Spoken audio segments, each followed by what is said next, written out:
Alright, welcome to what will almost certainly be the longest video I ever make because I'm about to do a rundown of every single class in the Infinity Engine games, meaning both Baldur's Gate, the original two Baldur's Gate games, and Icewind Dale. Let me get a few things out of the way first before I dive into all of this.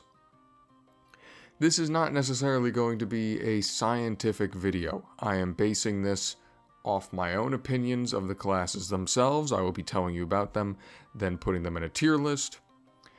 I will also be basing them primarily off of the literal thousands of hours I have spent playing all of these games.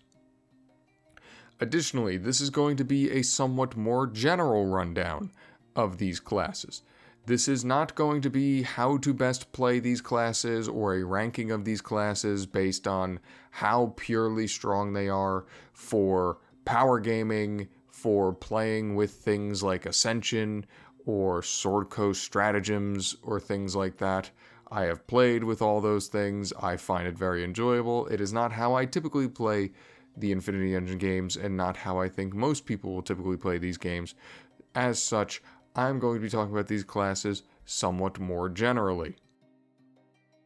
So please understand that as that thought colors my thoughts and opinions about how good or bad classes are. I will be talking about some specific strategies and realities within the game. I will be dealing with that a lot. I will be bringing up the practical implications of a lot of these different classes within actually playing the games in a more normal state a lot, trust me. Additionally, I might make a mistake here and there. Again, there are 60 classes. I've done a ton of research, but I am human. It's very early in the morning. I'm tired, and this is probably going to take like 3 hours. So again, if I make an error, I apologize. This is going to be a somewhat different video. You will probably hear me clicking around because I'm looking at my notes and different information that I have set up. This is obviously a bit more off the cuff. I'm going to timestamp every single class if you would like to just run to whatever class you most prefer to see what I have to think about it and how it plays within the game. Go right ahead. Also understand that there are some differences between these games. Even the Infinity Engine games, even the Enhanced Edition versions, there are some differences. There are certainly differences between Baldur's Gate and Icewind Dale, so I will try to bring those up as they're pertinent to the classes, but obviously understand that there are some differences between these games. But alright, getting into it. Starting off with the first class that you are liable to see in the screen, the Fighter. The Fighter is exactly what they sound like. They're your frontline warrior. They can wear heavy armor. They can wear helmets. They are the only base class which can achieve Grand Mastery, being 5 points, in any single weapon class, meaning your proficiency with using a weapon, and they can also become very proficient in fighting styles. So that Grand Mastery is the main selling point of the Fighter, because what Grand Mastery does is it reduces your THAC0 and gives you damage bonuses, which means that when it comes to martial weapons, there is not a single class in the game that is going to be more efficient at dishing out damage with a sword or axe or hammer or whatever than a Fighter. As such, every class in the game, every party, that's another thing I should have said too. I'm going to be doing a lot of these evaluations within the context of a full 6-person party, not a solo adventure.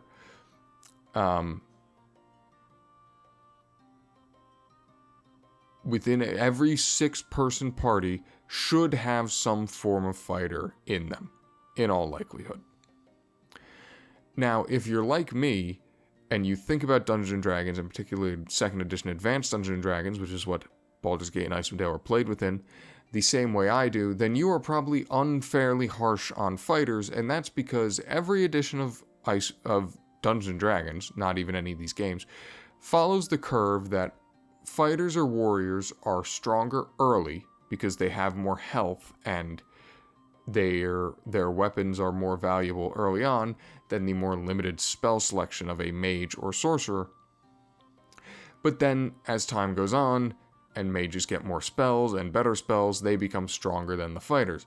There is no edition of Dungeons & Dragons where this is truer than 2nd edition AD&D. That jump between late game mage and late game fighter is probably no greater in 2nd edition Advanced Dungeons & Dragons than any other edition of Dungeons & Dragons. So if you're like me, because let's be honest, we all only care about the late game, that means you're like, fighters are actually awful because they don't scale as well. It's just not true. Fighters are very, very strong. Like I said, this is the premier class in the game for dishing out damage with weaponry, martial weapons.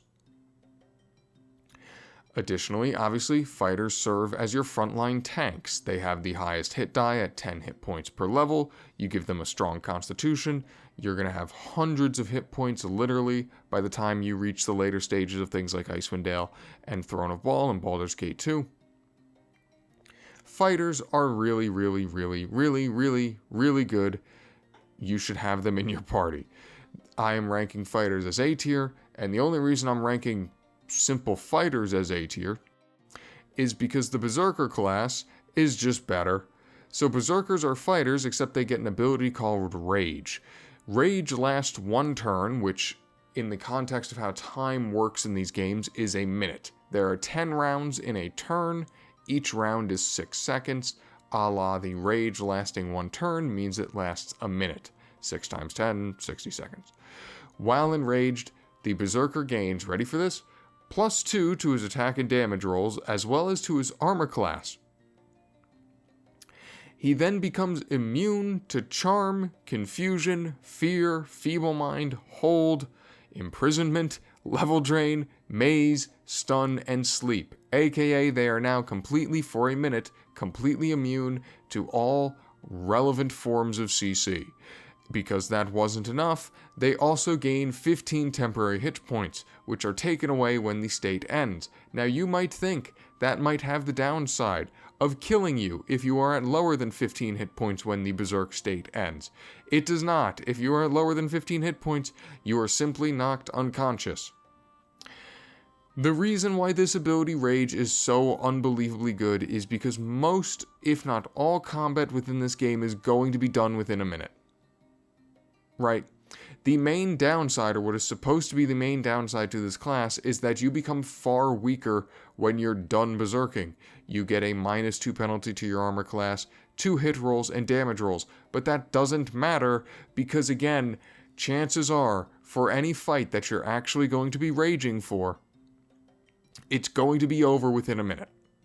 So that just means for the whole fight, you now have a bonus to your attack and damage rolls and armor class, and you are immune to every form of CC in the game.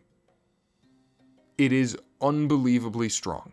There is a reason that Berserkers make up half of what is now considered, I think, based on my research and seeing what people have said, make up half of what is considered the strongest class in the game, which is a Berserker, taken probably to about level 9, dual-classed into a Mage. I will talk more about that later when we get to multi-classes and dual-classing, because this Rage ability is so unbelievably powerful. Again, being winded from it doesn't matter. Neither really does the fact that you cannot specialize, which would be 2 points, 2 weapon points, in ranged weapons, because if you were using ranged weapons as a Berserker, you would be defeating the purpose of having the Rage. I mean, the attack and damage bonuses would be nice, but the armor class and the temporary hit points and even the CC immunity would not really matter because you'd be standing in the back with a ranged weapon. So yes, sometimes fighters will have a backup ranged weapon, but if you're playing a Berserker, and in most cases when you're playing a fighter, you can do a ranged fighter. I had a ranged fighter in my Icewind Dale playthrough. Guy was great. He literally accounted for 50% of the team's kills. Grand Mastery with a bow or crossbow or whatever is fantastic, but it's not why you're playing a Berserker, so even that disadvantage really does not matter, and the alignments, whatever. This is just fighter. Again, unless you want to play a ranged fighter, you should just be playing a Berserker. This class is unbelievable, S tier, really, really good. Wizard Slayer, F. From S tier to F tier. Yeah, F. Abdel Adrian tier. How about that? Wizard Slayers are Abdel Adrian tier.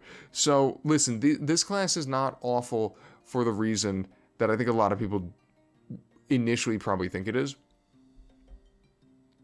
So, if you look at this, each successful hit constows a cumulative, meaning stacking, chance of spell failure on the target. Pretty neat, actually. Here's the thing, right? So, each time you hit an opponent, they have a 25% chance of basically miscasting magic. Sounds great. Here's one thing that I need to make sure I make the point of in all of these games. Even if mages and sorcerers and spell clerics and spellcasters in general outscale fighters as time goes on, there is one truth to these games that is true from start to finish. If the fighter can hit the mage, right? If the fighter can literally hit the mage, meaning there are no protections or shields or spells or anything like that stopping them from hitting the mage dies. It's that simple. If a fighter can hit a mage, whether it's with a melee or ranged weapon, the mage dies. Which means that this cumulative spell failure doesn't matter. Because if you're actually hitting them, they die. Right? Now, it is a bit more useful if you're fighting things like enemies like clerics, but generally, this miscast magic application is not nearly so valuable as it seems. One way you can make somewhat decent use of this actually would be if you want to use a ranged Wizard Slayer. Give them a bow, let them start shooting mages, and this becomes slightly more useful. But again, if you can hit a mage, they're dying, which for the most part makes this advantage fairly useless. A more useful buff is the fact that you gain 1% magic resistance through level 19. That might not seem like a lot, but it does scale and it does actually ramp up even further. Once you hit level 20, it then becomes alternating between 5% and 1% on level 20. Here's the problem. There's so much magic resistance to be found, even just from items. Like, this doesn't hurt. It certainly does not hurt, but the lower amounts early on before you get items that give you magic resistance is not noteworthy. You know, by the time you're level 15 in Baldur's Gate 2, and when you're going to start finding items and having access to spells that give you magic resistance. So the 15% you've gotten from your innate leveling does not actually matter that much. And then you toss on top of that the main sort of problem with this class, which is the fact that they can't use any magical weapons apart from weapons and armor. Now, I should preface, you can wear boots. There are certain, for some reason, magical items you can use. Mainly what this means is you can't wear things like cloaks, you can't wear rings, you can't wear necklaces. And that's a big deal, because especially later on, there are some rings and necklaces that you're going to want to wear for the abilities they allow you to use and the stats and resistances that they give you. So this class is just F tier. Their advantages are not good enough in any which way or form to justify those huge disadvantages, which are really, really, really going to become noticeable as you get to a higher level. F. Abdel Adrian. Kensai. Okay, I'm going to make people mad at this because I don't think Kensai are bad. I don't think they're bad. No class in any of these games are typically bad, right? Like, you can get through any of these games with any class, right? But I think Kensai are just ever so slightly overrated.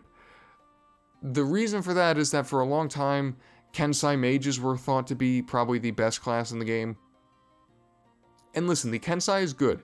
The bonus, +2 bonus to armor class is great. The scaling bonus to hit and damage every 3 levels is insane.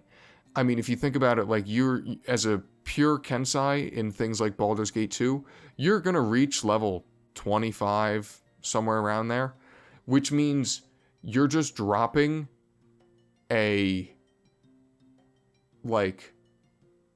extra longsword worth of damage onto your attack and damage rolls, onto your damage rolls specifically, just is crazy to really think about. It really, really, really elevates your damage floor. Additionally, something that doesn't get talked about enough, but should, the scaling -1 bonus to speed factor is great. The way speed factor works in this game is it determines how quickly in the round you attack in comparison to other people. So, weapons have speed factors, certain classes have speed factors to them. If you have a lower speed factor than your opponent, it means you attack first.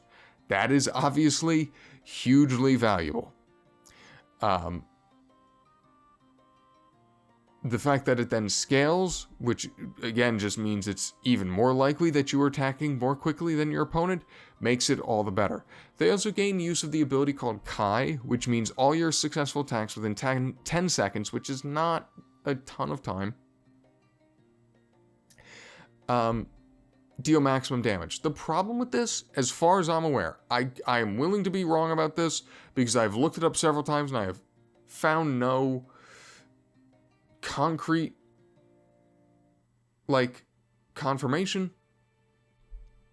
This only applies to the actual damage of the weapon. So what that means is if you're using something like the Flail of Ages in Baldur's Gate 2, which obviously has ice and fire damage and things like that attached to it, this does not apply to that. It only applies to the base damage of the weapon. If you're using a longsword that has +2 fire damage, right? That means 1d8 +2 in fire damage. That means only the d8 is maximized, right? So you're dealing 1d8, which is maximized. You're then having your 1d2 fire damage, which is still randomized. So it's fine. It's a nice ability. It's not as great as it sounds. It also does not last long enough. Chances are, even if you're only going to get 3-4 attacks off in a practical sense, because it's a fine ability. Everything else about the class is arguably probably better. Now, obviously, what makes the Kensai unique is that they cannot wear any armor whatsoever. You also cannot use missile weapons to try and hide from the fact that you cannot wear armor.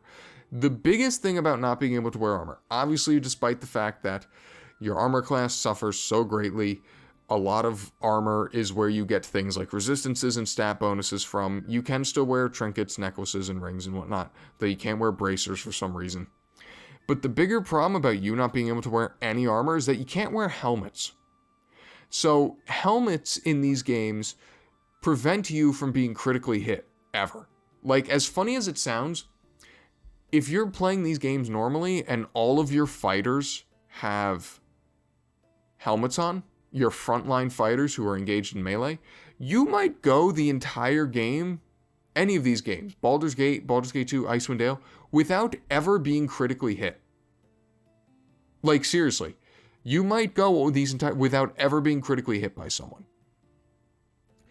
That makes it really hard to manage the Kensai because you are in melee. You're going to be attacked by a lot of people. You are going to be critically hit. If you're playing on higher difficulties, you're going to get railed. That is what makes this class to me B tier, because I think they're just harder to play. Even in the normal base game versions of the Infinity Energy games. You're just going to get hit so hard. And you're not going to be able to have the same resistances and whatnot to make up for the fact that you can't wear armor. It's just, this to me is actually a very difficult class to play. You really have to be careful about when you wade into combat. You have to make other people go in first. You have to be very selective about your targets. I just think Kensai is hard to play. A lot of fun. It's why people duel them to mages, because when you duel to a mage, you're obviously not going to want to be wearing armor anyway, so you can still cast your spells. You can also, an underrated class in my opinion, is a Kensai Thief. Kensai Thief, your Kai ability does become fairly useful, because if you use it, you then maximize your damage, you then backstab someone. Maximizing your backstab, which is then multiplied, can be very strong.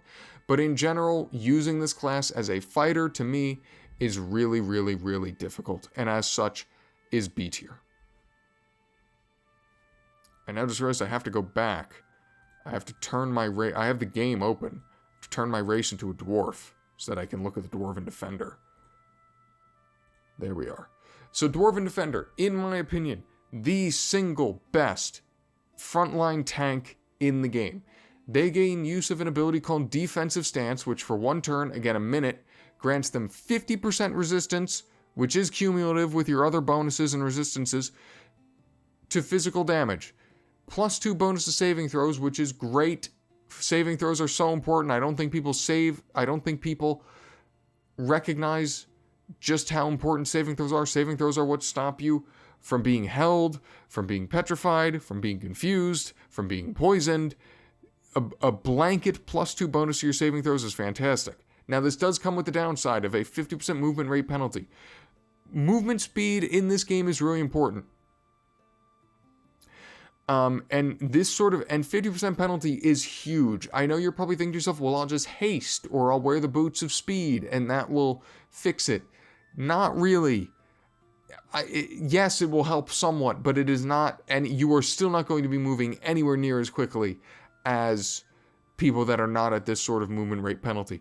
But my goodness, to have these sort of resistances for an entire minute, again, which is going to encompass the overwhelming majority of all combat you undertake in these games, is great. And then guess what? It only gets even better because you gain 5% resistance to crushing, slashing, piercing, and missile damage, which is mostly, it's all physical, up to a maximum of 20% at level 20. So a level 20 Dwarven Defender basically has a 70% resistance to physical damage. That's not quite exactly true, but again, for the most part, 70% is insane. You run into combat, you drop this to try and negate the movement speed penalty so you don't have to run, and you just sit there and are a wall. The only thing that really stops you is if you take some sort of, a lot of magical damage, because the tough thing is you can't really run away. So when you're stuck in, you're stuck in, but oh my gosh, there is no class in the game better at being stuck in and swinging with people than the Dwarven Defender, in my opinion. Couple that with the fact that, unlike most fighters which have a hit die of D10, Dwarven Defenders get D12. So you're getting even more hit points, 20 more hit points on average than a typical fighter at, say, level 10. Obviously, the race restriction to dwarf is not a big deal, because if anything, the extra constitution that dwarves get just make it even better. Now, the one thing that does kind of hurt, again, the main draw to fighters is that you get Grand Mastery. Dwarves can only get High Mastery, which is 4 points, but that's still much better than any other class in the game, right? And now it's only High Mastery in axes and warhammers, but here's the thing, there are a lot of good axes and warhammers in these games. Like I just realized when I was playing through Icewind Dale again for the old Icewind Dale video, you get the Cairn Blade, which is +4. In, like, right after Dorn's Deep. Like, what? Like, you're like level 8 at that point, if anything. Like, there are a lot of good axes and warhammers in these games, so being restricted to them is really not a big deal. And then even with other weapons being limited to only specialization, that means you're still on par with paladins and rangers.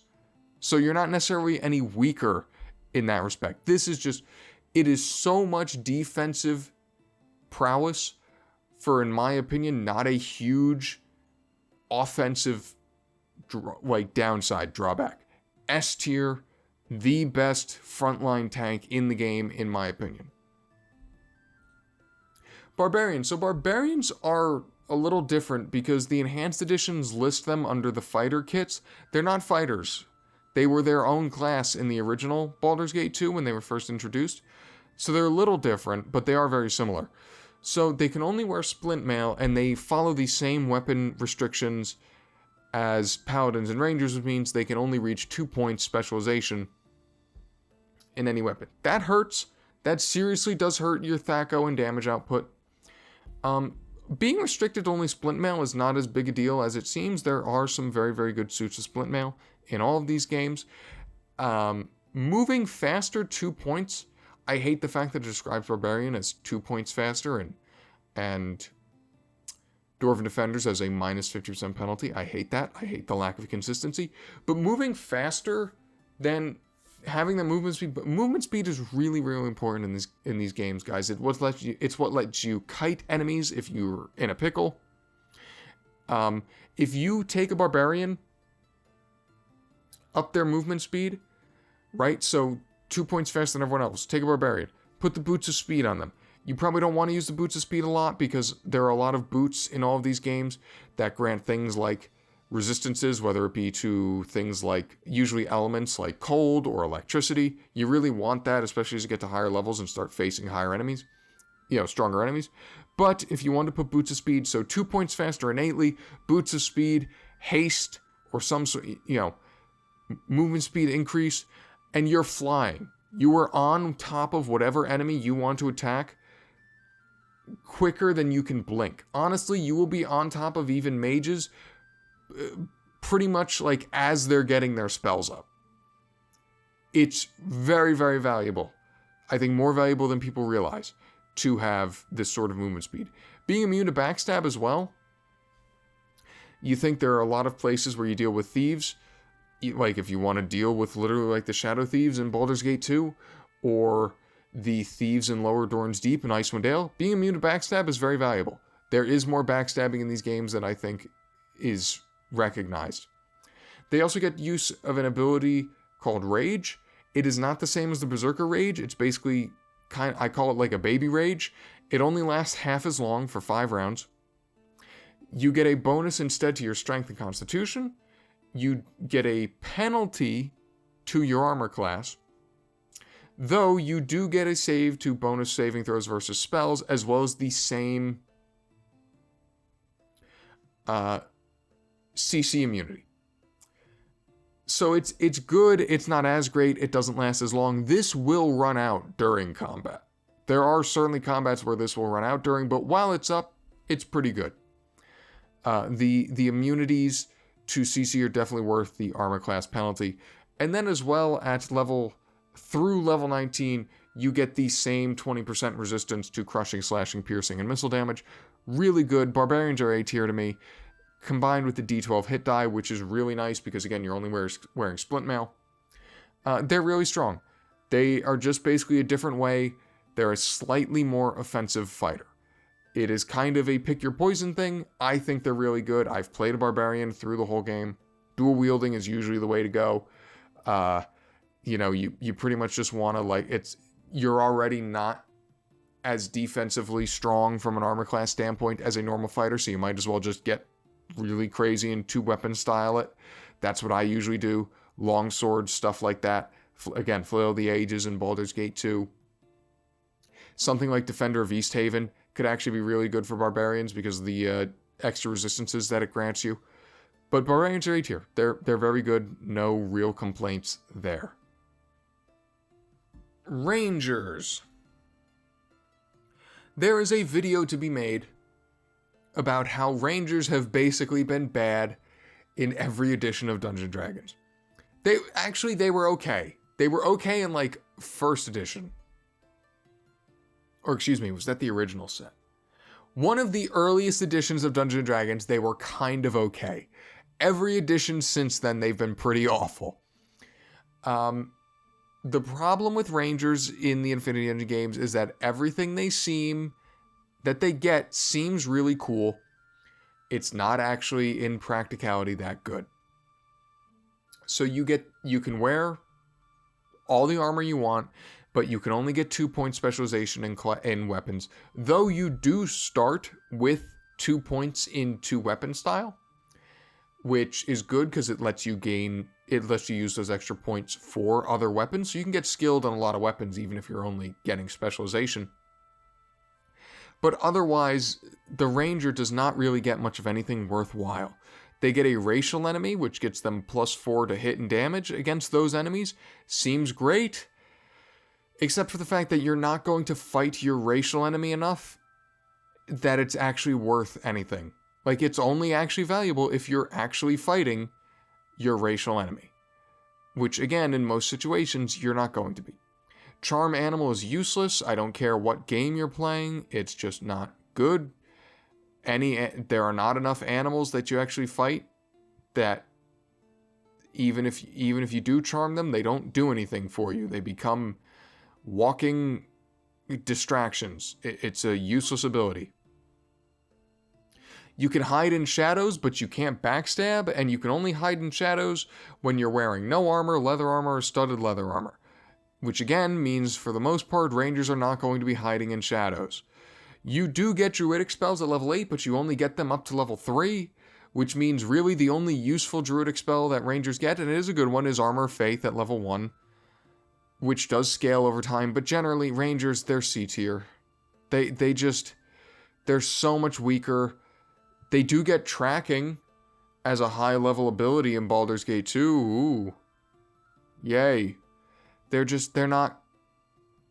They seem good. Like, you read them, you read their class description, it's like, oh, Rangers are pretty good. They're not.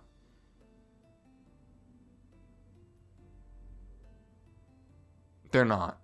I'm sorry. This is very much like an RP sort of thing. If, like, you're using this more for the flavor and backstory of your character, which is fine. But on their own, they're not that great. Archers are, in comparison to Rangers, very, very strong. This is the premier class in the game, as Dwarven Defenders were the premier class for frontline tanking.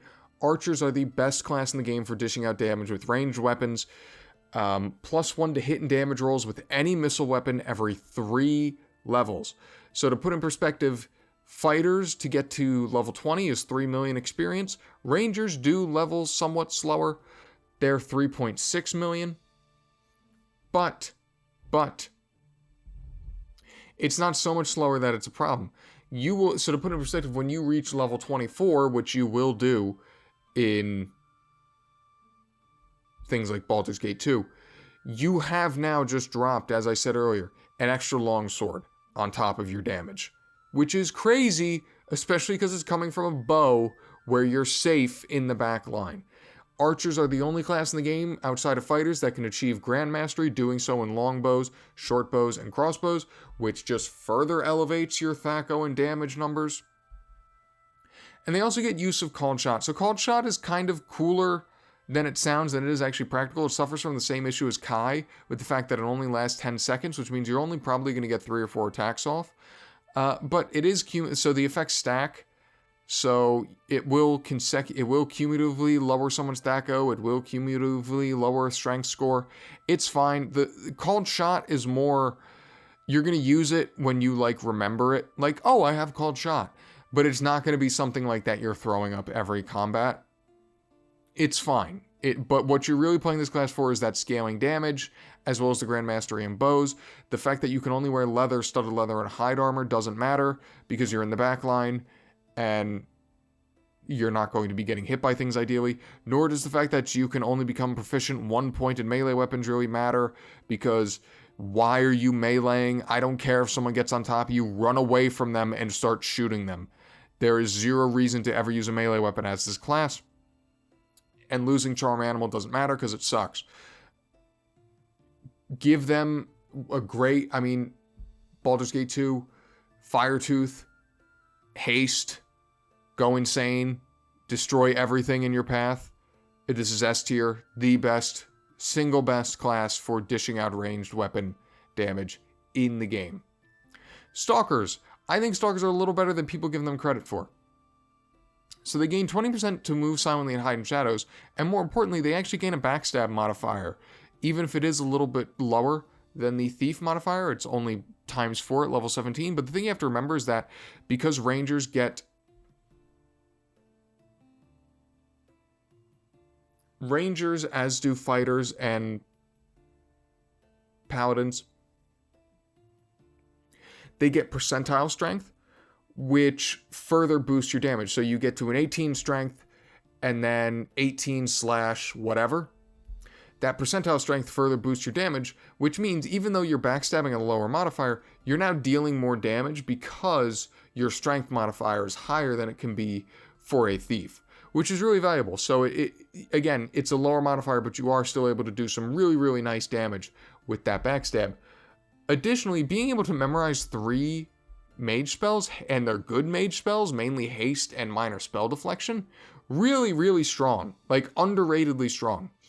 And the fact that you want to, the main disadvantage of this class is that you can't wear armor heavier than studded leather. That doesn't matter because you need to wear studded leather at most to be able to hide in shadows, which is what you need to be able to backstab. So this isn't actually a disadvantage. Like, you're never going to want to wear stronger than studded leather as a Stalker. I think this class is great. Definitely, like, it's A tier. It's not like game breaking or anything like that, but it's just a really strong, solid class. Beastmaster, Abdel Adrian.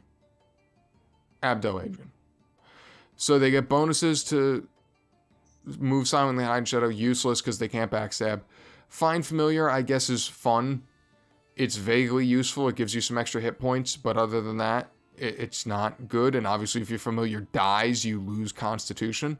And then being able to cast Animal Summoning is whatever. Again, it's just useless. The animals are not good enough. They don't deal enough damage. They don't tank enough damage. They get in the way. They're a mild distraction for any vaguely strong enemy. Useless. Don't play the Beastmaster Abdel Adrian tier. It's literally all I have to say about it. Like, even the fact, because they can't use metal weapons. Oh no, I guess. Dumb class.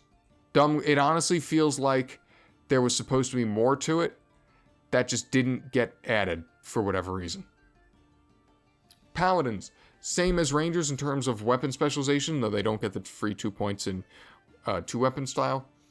But they do get a lot of innate sort of bonuses. So they gain the Lay on Hands ability, which heals the target for 2 hit points per level of the Paladin. So at level 20, for instance, you're healing 40 hit points. Super valuable, especially because it's basically an instant cast. So being able to instant cast a 40 health heal onto a person, if need be, in the middle of combat, super valuable. Detect Evil and Protection from Evil are not as valuable because Detect Evil is just useless, and Protection from Evil is the single, it's not the 10-foot radius one, so it only affects one person. It's nice, but they're not that great. Turn Undead, not that great for Baldur's Gate. More effective in Icewind Dale, especially a place like the Vale of Shadows where you fight so much undead, but they do it at a weaker level than Clerics, so it's not super valuable. They do get to cast priest spells. They get up to level 4. Again, the most useful priest spell that paladins might get is probably Armor of Faith, which scales with damage reduction, which is really great. The +2 bonus to all saving throws is also fantastic. Again, a blanket chance to be better at not getting petrified, stunned, confused, poisoned, whatever, feeble-minded, is just ridiculously strong. And the lawful good restriction, whatever. Paladins are A tier. They're a great face. The fact that they have a 17 charisma as mandated by the class makes them a great face. They get great prices at shops.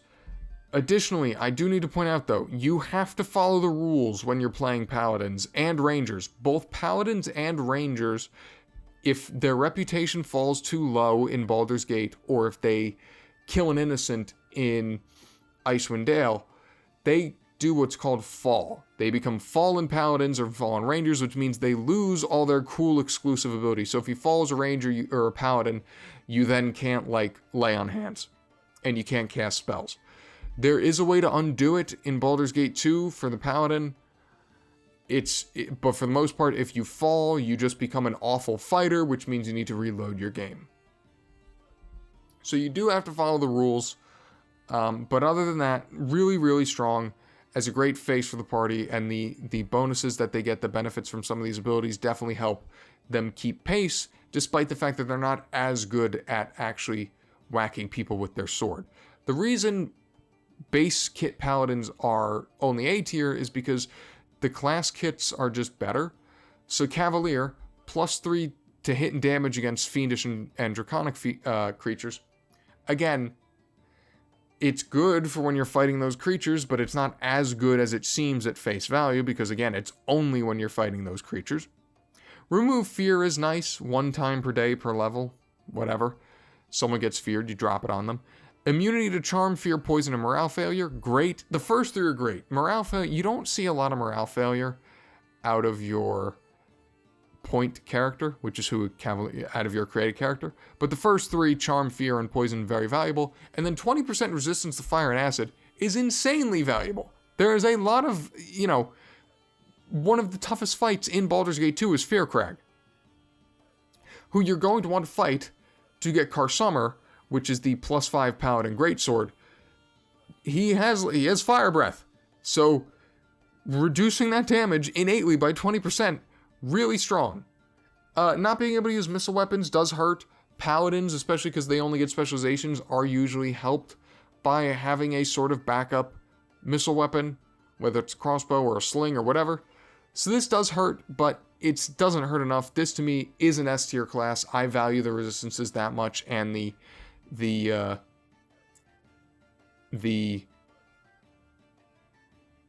status effect immunity. I think this is an S tier class, although it's not as S tier as Inquisitors. Oh my god, this class. This class, listen, I understand it actually gets rebalanced somewhat by the difficulty mods. This is one of the strongest classes in the game for the fact that it makes the game stupidly simple.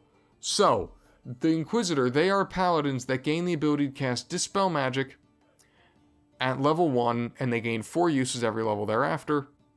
It is cast at a speed factor of 1, which effectively means it's cast instantly, and it acts at twice the Inquisitor's character level, which means at level 20, you are casting Dispel Magic at level 40. The way Dispel Magic works is that it's based basically on your level versus the level of the spellcaster that you're attempting to dispel. There is nothing in the base game of Baldur's Gate or Icewind Dale, effectively, that is going to stand up against a level 40 Dispel Magic.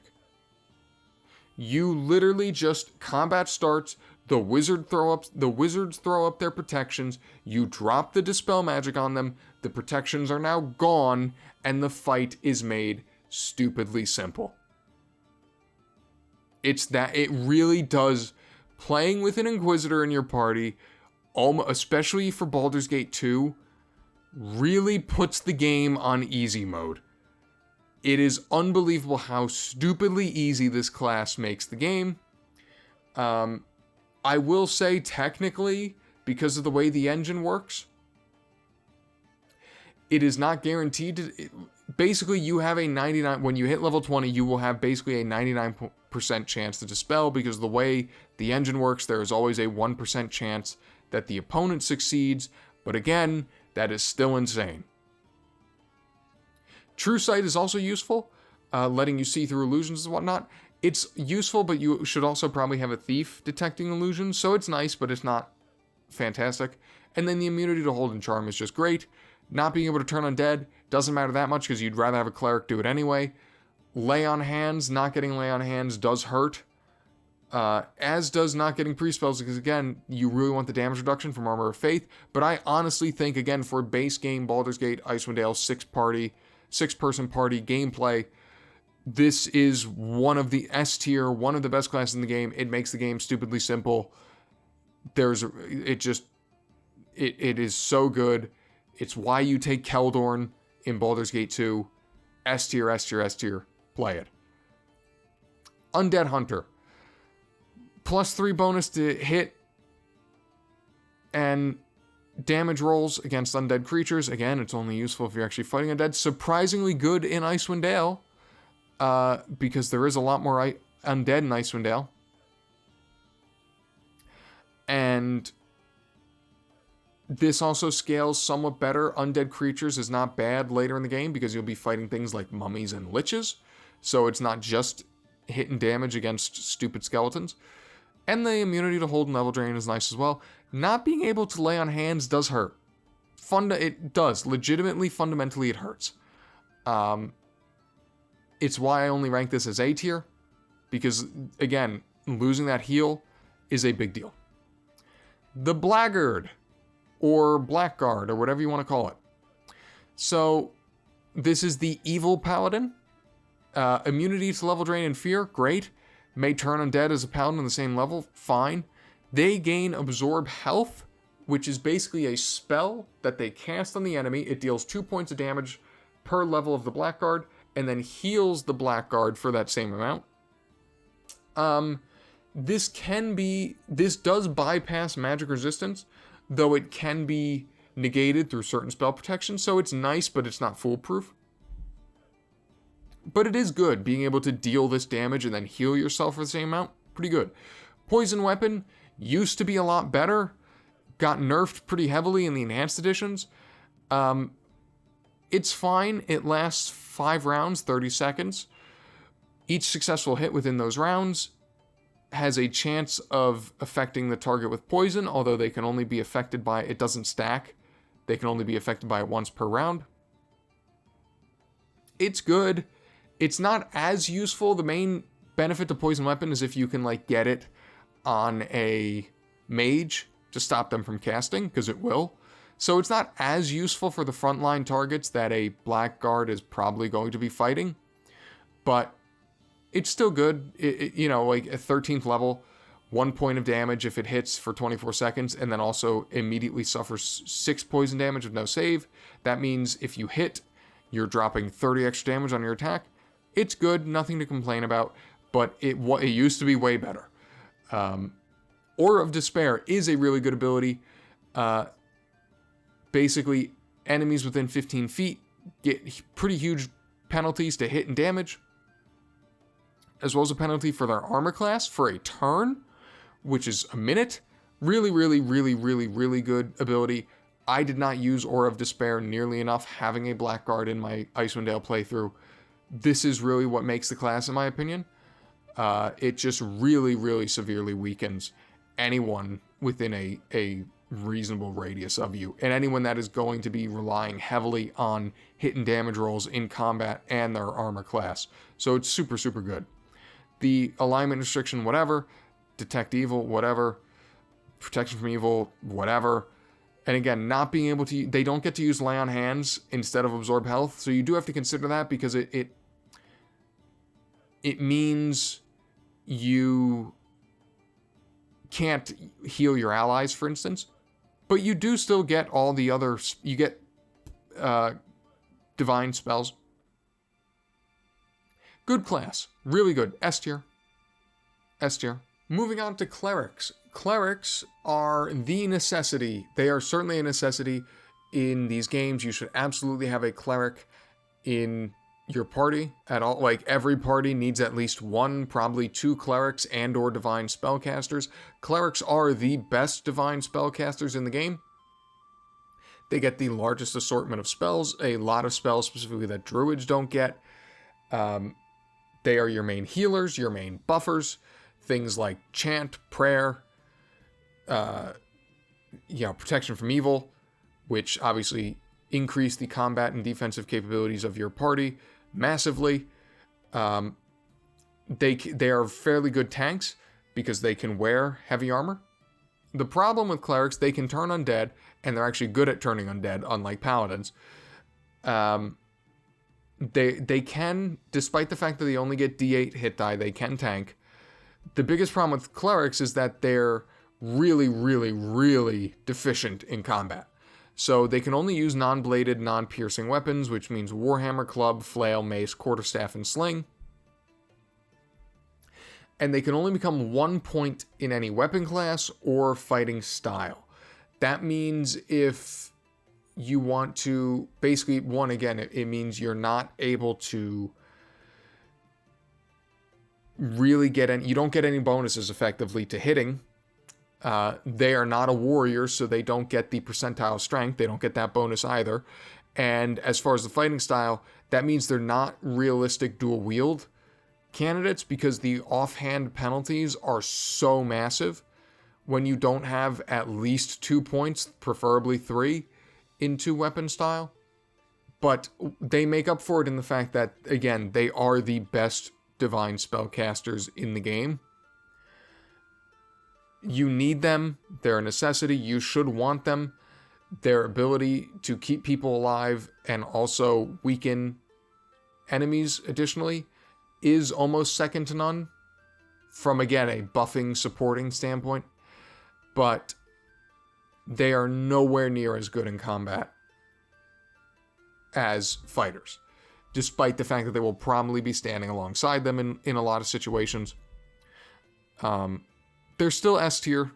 Divine spellcasting is just that good in these games because of the resistances and bonuses that it grants you, but they are not going to be doing much in terms of actual combat for you. I typically prefer dual-classed clerics, usually with a fighter. I just think they're better. I don't usually play pure clerics, but I'm not going... Like, objectively, for my own opinions, I want to rank a base cleric as, like, B tier, but that's just not fair. Maybe S tier is a little strong. Maybe I should say they're A tier, but I think they're so important. Again, you need at least one, probably two, in your party, that I feel like it would be unfair to not make them S tier. You know, I'll call them A tier, because I do think dueled and multi-class clerics are just better. But so we'll call them A tier. But please understand that they're a necessity.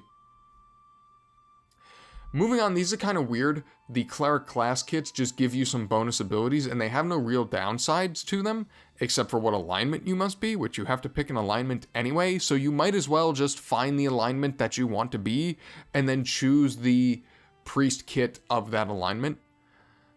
So I'm just going to run through these fairly quickly. Priest of Talos. They can cast Lightning Bolt once per day. Seems really cool, except for the fact that anyone that has played this game knows that Lightning Bolt is one of the worst spells in the game, because Lightning Bolt's really great at murdering your entire party. You cast it, it then proceeds to bounce off every goddamn wall in the place, and then your party dies. Because it bounces back and runs through everyone except the enemies. Storm Shield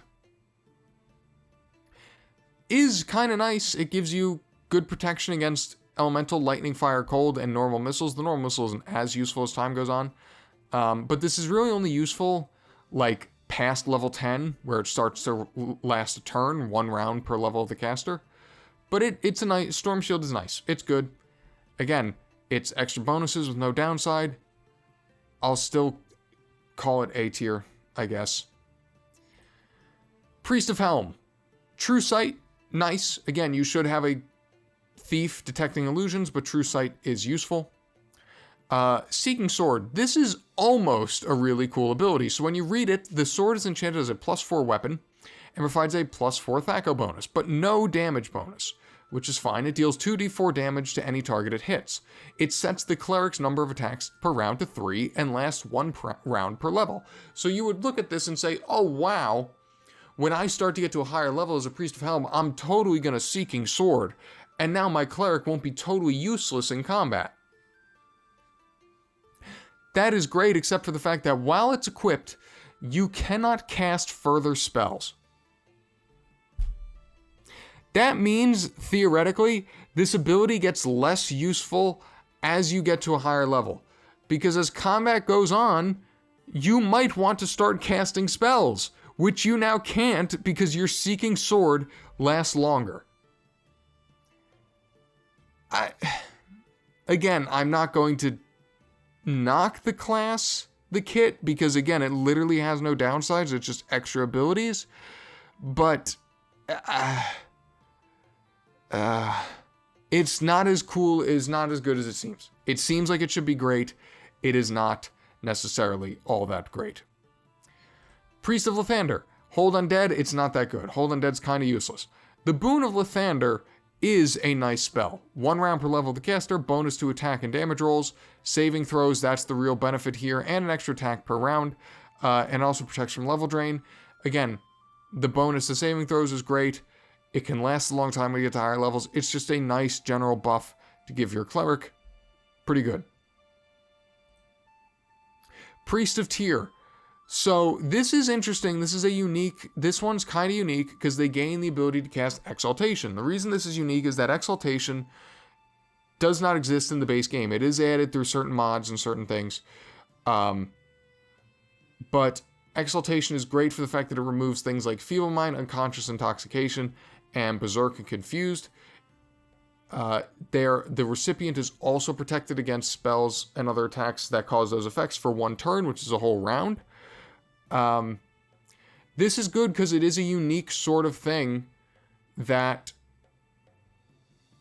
you know, it is a unique thing that it is harder to dispel some of these effects within the base game. So it's a unique sort of, I would say it makes this kit slightly better than the others. They also get Divine Favor, +1 to hit and damage, doesn't matter because clerics are awful at hitting and dealing damage with weapons anyway, and it only lasts for 2 rounds, that doesn't scale. But Exaltation's really cool, really neat. Priest of Tempus. Holy Power's nice. Chaos of Battle is really good because it actually applies to your party within 30 feet. So 1 turn, a minute, again, basically the entirety of combat. Randomly affects the target's armor class, Thaco, saves, or luck. The magnitude of the effect starts at 1, 5 for hit points at level 1, and will improve by 1, 5 for hit points every 6 levels of the caster. It's just a really good buffing spell that has no downsides. So Priest of Tempest is pretty strong. But generally, I think all the Cleric kits are A tier, because I don't think any of them are necessarily so much better than the base kit. Like, you should be playing a class kit if you want to play a pure Cleric over a base Cleric, because there's no reason to not take these extra spells. But I wouldn't say any of them are so much better that, like, it so clearly elevates them over the base Cleric. Druids. Druids, one of my personal favorite classes. I think Druids are really, really strong. So they can only wear non-metallic armor. That is a specific denotation, because though that for the most part means you can only wear up to studded leather, there are some non-metallic armors in all of these games. In Baldur's Gate, there is the Ankeg plate, and in Baldur's Gate there is the Ankeg plate. In Icewind Dale there is the Umberhulk hide. Those are non-metallic armors that effectively act as plate mail. So yes, you are not able to wear things like full plate, but you can get to things like plate mail, specifically with these classes, which is a huge benefit to your AC. They can only equip bucklers, which is another benefit, which does stink, because bucklers, they do still give you the AC, but they're not nearly as good against things like missile attacks. Fairly limited weapons and weapon proficiency: sling, dagger, club, spear, quarterstaff, dart, scimitar, dagger, club, spear, quarterstaff, dart, and sling, as well as the fact that they can only become 1 point proficient at any weapon or weapon class. Now, that stinks, although being able to use scimitar is good. There are great scimitars in these games. Frostbrand in something like Icewind Dale comes to mind. At 7th level, you start to shapeshift.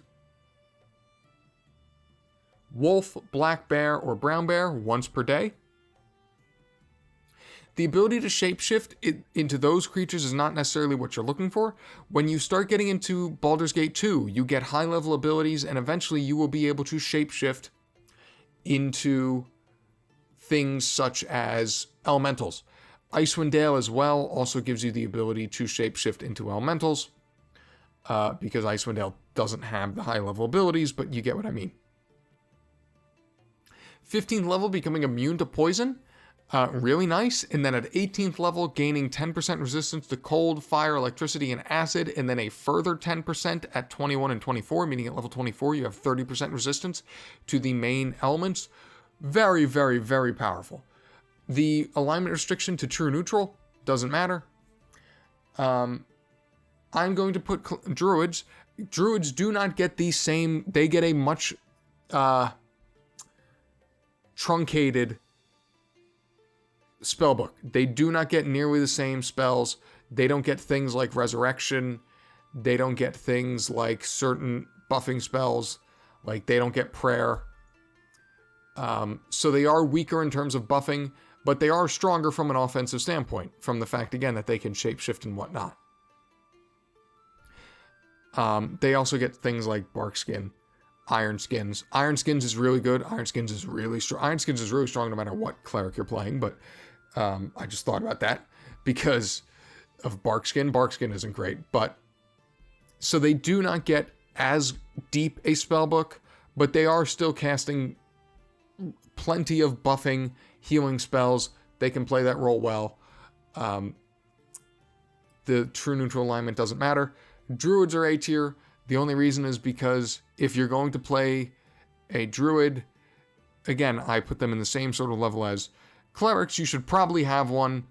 I'll talk about why I think they're A tier later on, because let's be honest, I don't think there is much situation, and this is going to color my opinions on these kits. I don't think there are many situations where you want to play a Druid instead of a multi-classed.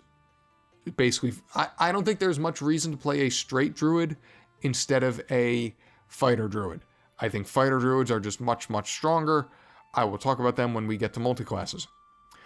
In the meantime, Totemic Druid, they gain the ability to summon a spirit animal.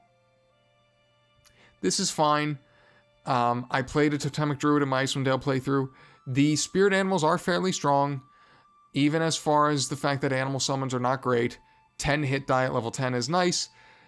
They can't, Totemic Druids can't shapeshift, but if you're like me and you use your Druids more as spellcasters anyway, you're not going to be shapeshifting much. So this is, if you plan on using your Druid as more of a spellcaster, especially if you're going to be doing a backline Druid with something like darts or slings, you should probably just pick a Totemic Druid.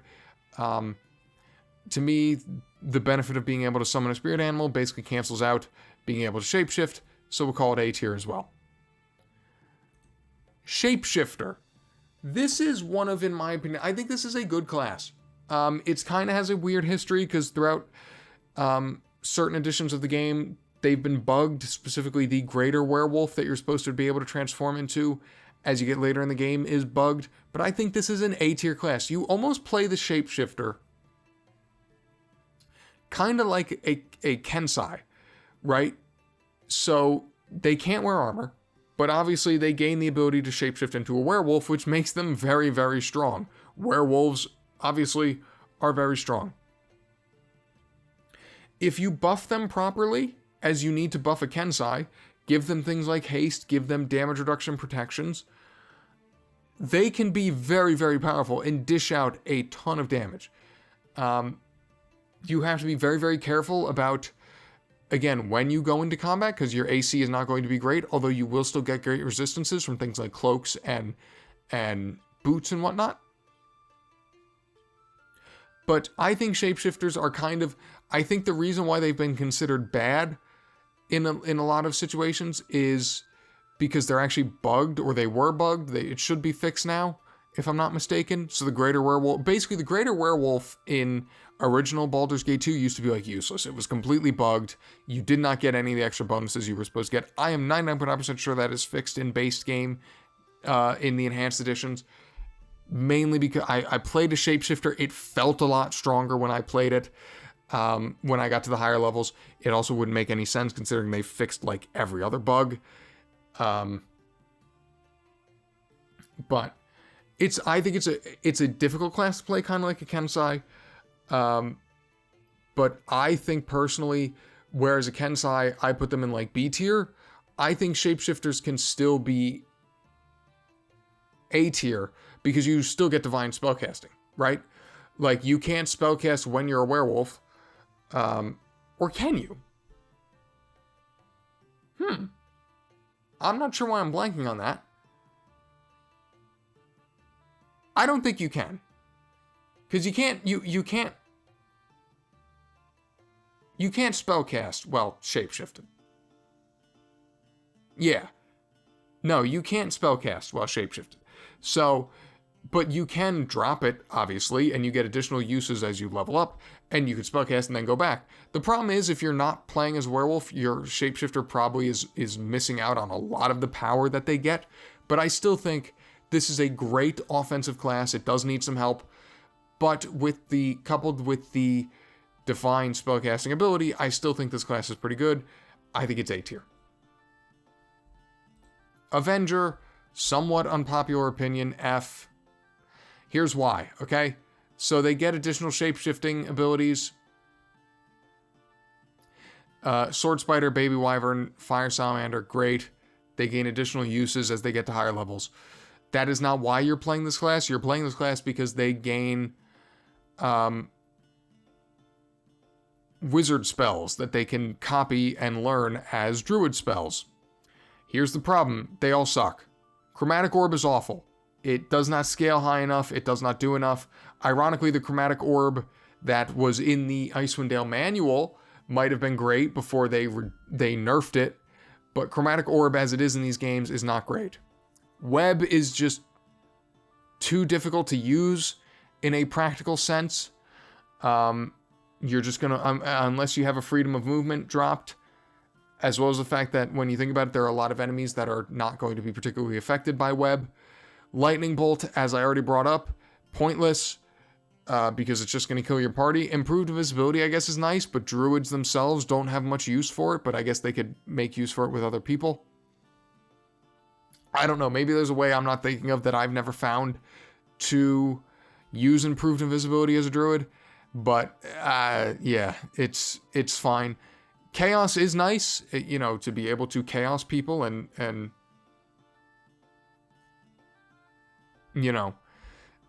it's a great form of CC. The problem is you probably want other 5th level spells. That's when you start getting things like Iron Skins as Druids. And the better healing spells, you probably prefer those than Chaos. And Chain Lightning seems great, but Chain Lightning does not deal as much damage as you might think it does. So you're gaining a bunch of spells that are either bad or that you don't really want to actually learn over other spells. Like Chromatic Orb, Web, Lightning Bolt, Improved Visibility are not great, and I would rather learn the divine spells that I get at level 5 and 6 than Chaos or Chain Lightning. And on top of that, you incur a penalty to Strength and Constitution. It's just, this class, maybe it's not F, because I don't think anything about this class, is antithetical within the way the game is actually played, but so it's like D. I guess I'll reevaluate. It's D tier. Yeah, no. Don't play an Avenger. Just don't. There are budget mages, and no. Moving on to the actual mages. So mages are the other end of the spectrum that I talked about at the beginning with fighters, where they're super weak early because they cannot wear any armor, they can only use daggers, quarterstaffs, darts, and slings, they can only become proficient in one point in any weapon class without the ability to use a fighting style. This is only then bettered by the fact that, this is made up for the fact that they can cast arcane spells. This is your fireballs, this is your magic missiles, this is your haste. Mages are S tier. The reality is mages, as I said, when they get to high level, when you start to get 7th, 8th, 9th level spells, when you're casting things like Time Stop and Meteor Storm and Earthquake, not Earthquake, that's a clerical spell in these games, but when you're casting those sorts of spells, Finger of Death, Withering, you are able to deal both AoE and single target damage in a way that no other class is able to a degree that no class is able to, as well as the fact that you can then protect yourself with things like Mirror Image, Stone Skins, magical immunities. Mages are unbelievably powerful when you get them to a high enough level. If you're playing something like Baldur's Gate 2, throw on the Robe of Vecna, which drastically reduces your spellcasting time, and you can absolutely go to town. There is a reason why mages, and specifically sorcerers, which we'll talk about later, can solo these games fairly easily, is because when you start to get enough experience, you really do become just a walking, insane bundle of just destruction, really. The thing about mages, obviously, is that you do have to memorize your spells. You have to keep track of your spell slots. That's not a big deal. Learning spells is not a big deal either, because you can just save before you start doing so. But mages are unbelievably powerful. You should have at least one in your party at all times. S tier, S tier, S tier. It's really the AoE damage, again, for playing these games practically, that mages can do for you that no other class really can do in the same manner. Most other classes really are single target damage in terms of their capabilities. Now we move on to the Specialist Mages. Now the Specialist Mages are interesting for the fact that the way they work is they gain an additional spell per level. Crazy good. They gain a bonus describing, basically when you're a Specialist Mage, you specialize in a school, which means you become focused in that school specifically, which means you get a bonus describing spells from scrolls from that school, which is fine. You also get saving throws, 2 spells from that school. You do suffer a saving throw penalty to saving throws against spells from any other school. That's a really big hit. But the additional spell per level is massive. The other thing that's notable about these Specialist Mages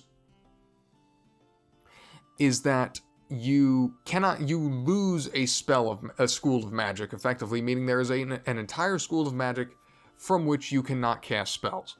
Now, in the case of the Abjurer, for instance, they cannot cast spells from the Alteration School.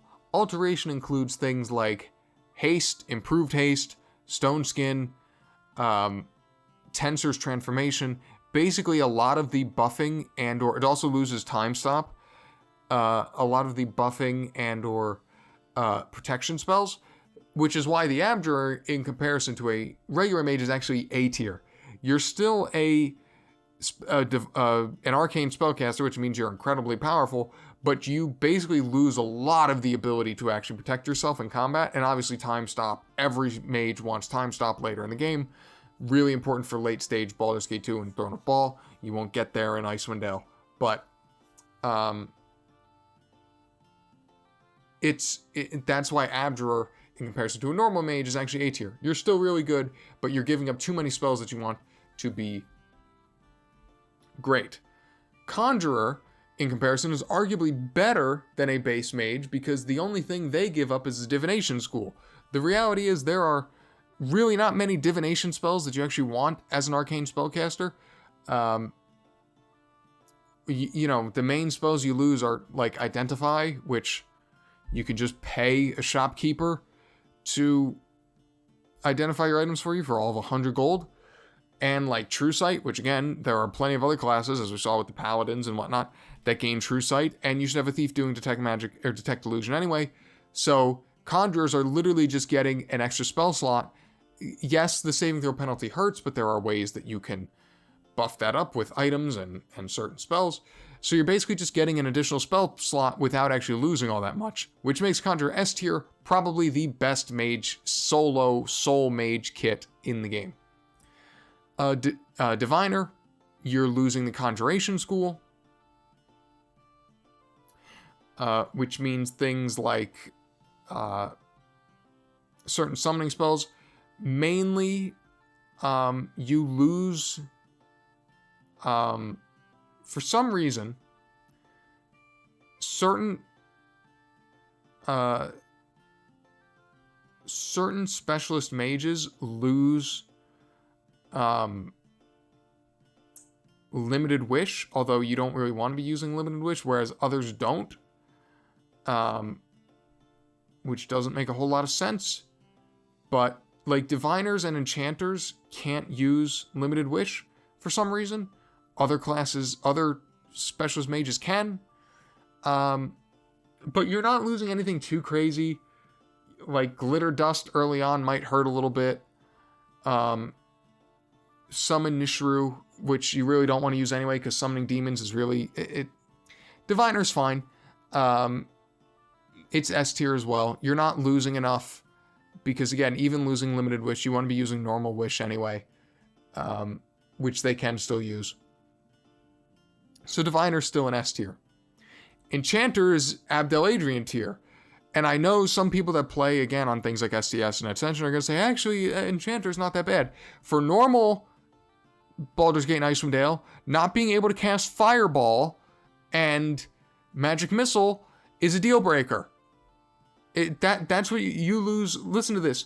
Magic Missile, Fireball, Scorcher, Melf's Minute Meteors, Clenched Fists. You lose Sequencers, which is the huge thing for mages, because Sequencers is what lets you, basically, every mage wants to use Sequencers because it lets them stack a bunch of spells on top of each other that then can be cast all at once. So whether it's a bunch of buffing spells or offensive spells, to be able to push one button and have all of them come out at once, enchanters cannot do.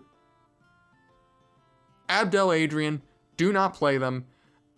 Zan is an enchanter in the first Baldur's Gate. He is not useful. He is as useful as his personality is charming. Yeah, for normal Baldur's Gate and Icewind Dale, this class sucks. It takes a ton of the fun out of actually playing mages. Abdel Adrian, do not play him.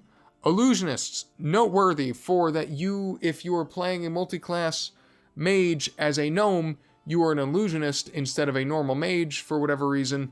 Gnomes in general are illusionists instead of normal mages.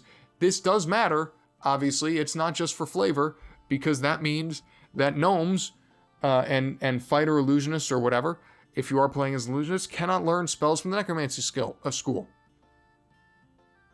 This is not a huge deal. You do lose Horrid Wilting, which sucks, but that's really the only spell you lose that you care about. Skull Trap kind of stinks if you want to. Yeah, losing Skull Trap actually is pretty bad as well. But I don't think it's enough to really knock it down a peg from getting the additional spell per level. So it's still really good, because that is the interesting thing about when you play the Fighter Illusionist, you get that extra spell per level, and you're a fighter, but I'll talk about that more later. I'm still a fan of Illusionists. I still think they're S tier. They're teetering right on that edge. Because like I said, you do really want Skull Trap and Wilting, but it's fine. They're still S tier. They teeter on that edge for me. Invoker. They cannot learn from the enchantment school, which means they do not get spells like Luck, Friends, Emotion Hopelessness is a big one, Feeble Mind's a big one, Greater Malison is a big one. I still think they're S tier. Like, these are the type of spells, I think what keeps them S tier is that they're the type of spells that are, sucks to lose them, it's not deal breakers to lose them, you are still S tier. Necromancer. I actually think Necromancer's only A tier, because they lose spells from the Illusion School, which means things like, as I said, things like Mirror Image. But the bigger problem is they lose Simulacrum and Project Image, which is what lets basically the mage create a copy of themselves, which can then use all their spells and whatnot. That's a huge blow, in my opinion, later in the game in Baldur's Gate 2, which again, that matters even more for mages because we are playing mages for the late game. So losing something that does severely hinder your late game is a big hit. So I think Necromancers are only A tier. They're still good. They still get the majority of the spells that you want, but I think they lose a little bit defensively. They lose a little bit in terms of that Simulacrum. So only A tier for me. Transmuters as well are A tier, just A tier, because they lose these spells that aid you in dealing with other mages. So if you don't have something like Dispel Magic, right, the best way to sort of pierce certain resistances and spells and whatnot is through things like Spell Thrust and Pierce Magic, Pierce Shield. They also lose things like various protection spells, like Spell Immunity. Actually, Transmuters are B tier. Never mind, B tier. as I'm looking over the spell list again here off to the side, you lose the ability basically to deal with enemy mages' defenses, and you lose a ton of your own defenses.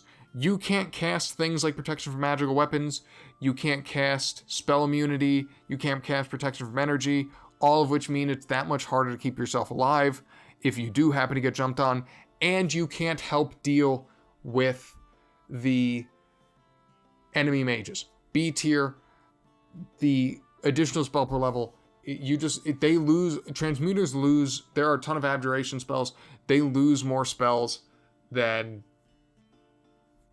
any other specialist mage. Yeah, B tier for me. Wow, they actually lose. I knew there were a lot of abjuration spells, but my god, they lose way more than I actually thought they did. Wow. Wild mages. S tier, S tier, S tier, S tier, S tier, getting it out of the way now. Wild mages are insanely good. Basically, the way they work, they get the additional spell per level. They gain a couple of unique spells, Nahal's Reckless Dwemer, Chaos Shield, and Improved Chaos Shield. Basically, the way this works, Chaos Shield and Improved Chaos Shield. So, wild mages have a 5% chance, no matter what, of having something weird and wild and wacky happening when they cast any spell. This can range from losing all your gold, to polymorphing you, to lowering your strength. It can be any number of things. Their casting level varies a lot. Whenever you cast a spell, your casting level either increases by 5 or reduces by 5. This is the thing, this does really matter for the damage that spells deal, as well as the effectiveness of any given spell. So that is a big deal. The reason why wild mages are so good is because you are getting that additional spell per level, which means extra spell slots, as well as the fact that the way the Nahal's Reckless Dwemer works is it basically lets you cast any spell that you have within your spellbook, whether or not it's prepared. So basically, you learn the spell, you scribe the scroll, you then cast a bunch of Nahal's Reckless Dwemer, and you're now casting, again, Fireball, Finger of Death as a level 1 spell. Because you're using it out of the Reckless Dwemer. That's insane. Basically, the reason wild mages are so good is because they get infinitely more high-level spell slots than any other class in the game. You then can start using things like Chaos Shield, which reduce the chance of your wild magic screwing you over, right? So, but that is why because I know some people have wondered, why are wild mages so much better? Because you're effectively just granting yourself a ton of extra high-level spell slots through the use of Dwemer. They're ridiculously good, really, really good. You just have to be able to put up with the wildness, the little bit of inconsistency. That is a real knock on them. Consistency and things working as you expect them to is very valuable in all of these games. But just the ability to cast high-level spells basically with impunity, because you get so many first-level spell slots through various items in these games, is just too good to overlook. Tons of fun. You should play a wild mage at least once, even if they seem somewhat threatening, somewhat frightening. And they're not that frightening, because even when you get, when you start to get improved Chaos Shield, it improves, and I'm just going to make sure I read it here. As it says, it improves the chance of casting a spell as intended by 25%, and it lowers the chances of bad surges. Basically, when you cast Chaos Shield, it raises your ceiling and raises your ceiling and floor enough that you can be fairly confident and reassured in casting your spell that it is absolutely worth the chance of something bad going wrong tons of fun, and they are just stronger than any mage because they can do more higher level spells than any other mage. Thieves. Thieves are noteworthy for being really the only class. So there are 3 classes in Baldur's Gate and Icewind Dale, Rangers, Thieves, and Bards, that have significant skills outside of combat, right?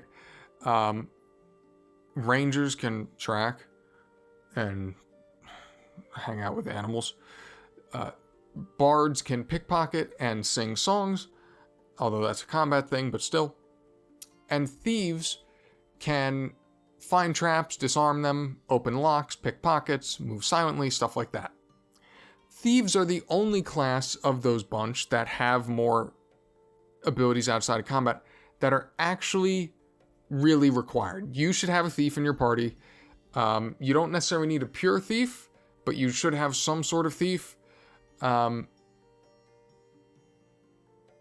if you're like me, like, do you necessarily need to disarm traps and stuff? Not necessarily, especially if you're a nerd like me and you know where a lot of the nastiest ones are. But you are, for a typical game, you're going to want to disarm them. Disarming traps and stuff in Baldur's Gate grants experience. They obviously let you get into plenty of locked chests. They're really valuable. That alone, to me, makes them S tier. Just because you kind of do need them, quote unquote. But you want them, I should say. You can theoretically get away without them, but you want them. But what you get when you play a thief, studded leather armor is your max. You can only use bucklers, though you're probably not going to be using a shield at all as a thief, because when you can only use something like a buckler, you'd probably rather do a wield. They can use long swords, short swords, katanas, scimitars, daggers, clubs, quarterstaves, crossbows, short bows, darts, and slings. They can only become 1 point proficient in any weapon class and 1 point proficient in any fighting style, kind of like clerics, so they're not great at dishing out damage. They get 25 points per level, 40 at level 1 in thieving abilities, open locks, pickpockets, find traps, move silently, hide in shadows, detect illusions, set traps. The most useful ones here, depending on what type of thief you're playing, okay, open locks and find traps, both really important for obviously opening chests and finding traps. Move silently and hide in shadows is only important if you are using your thief to backstab. If you're playing a backline, short bow, dart, sling sort of thief, hiding in shadows, it does not actually, moving silent, hiding in shadows does not actually matter that much. Pickpockets is mostly useless, unless you just feel like stealing stuff from people. But you don't really ever get anything that's like that amazing. I never put points in pickpocket, for instance. Detect illusion is great. It lets you see through things like mirror image to make enemies easier to hit, see through things like blur. You absolutely want detect illusion, as is set traps. It lets you set a bunch of traps that then go off when enemies walk in range of them. Different traps do different things, but mainly traps do a ton of damage out the gate and are super valuable in terms of, especially they're really good in terms of sort of cutting down the front lines of parties. So having set traps is really valuable as well. So again, open locks, find traps. I would say the 4 most important ones are open locks, find traps, detect illusion, set traps. And then you can have mood silently and hide in shadows depending on if you want to play your thief that way. And you're going to want to play your thief that way if you're backstabbing, which double damage 1 through 4, 3 times damage levels 5 through 8, 4 times levels 9 through 12, and then 5 times level 13 plus. That is the normal backstab modifier. It's really strong. And then they get set snare, 1 use at level 1, and then 1 use every 5 levels thereafter. You have to remember that sounds like, oh, you don't get a lot of snares. Thieves level incredibly quickly. Incredibly, like Thieves level twice as quickly as basically everyone else. Not everyone else, but like to put in perspective, a mage to get to level 1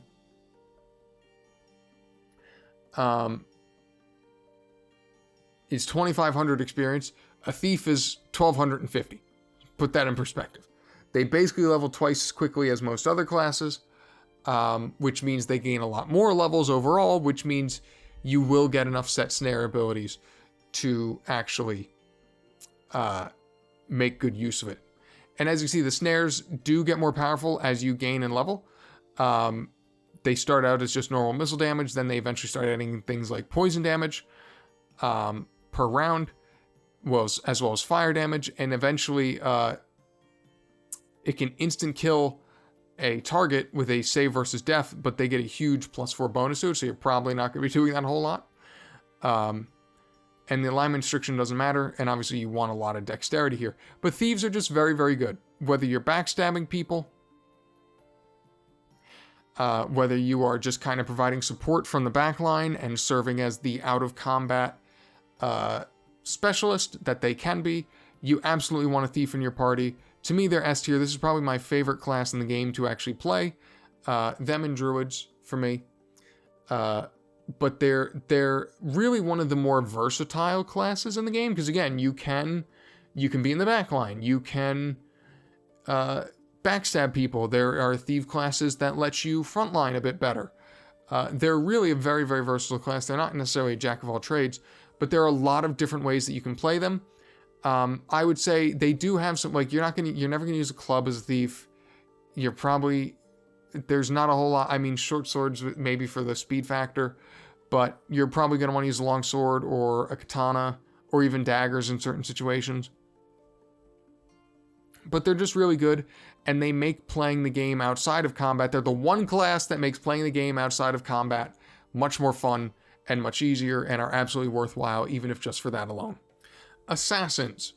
So, Assassins are just like Thieves. They get an innate +1 bonus to hit and damage rolls, as well as the fact that as they get higher in level, their backstab multiplier goes beyond ×5. It reaches ×7. It's ×6, level 17 through 20, and then ×7, levels 21 and onward. This obviously means that they are able of...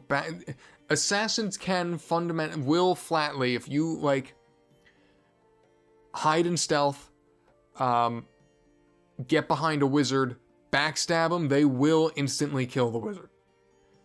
In a lot of situations. Again, you want to use something, if you're trying to do something like that, you want to use something like a longsword for the 1d8. But assassins are fully capable of just removing the enemy wizard from the equation just off the damage alone. If they don't do enough damage to instantly eliminate the target, they can poison weapon. Again, it's the same problem that the Blackguard has. It's not as great in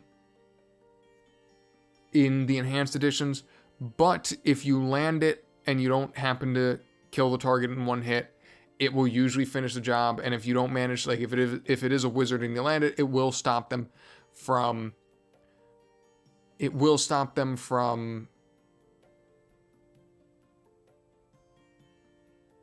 casting, right? And that is something that the Thief has a much easier time doing than the Blackguard.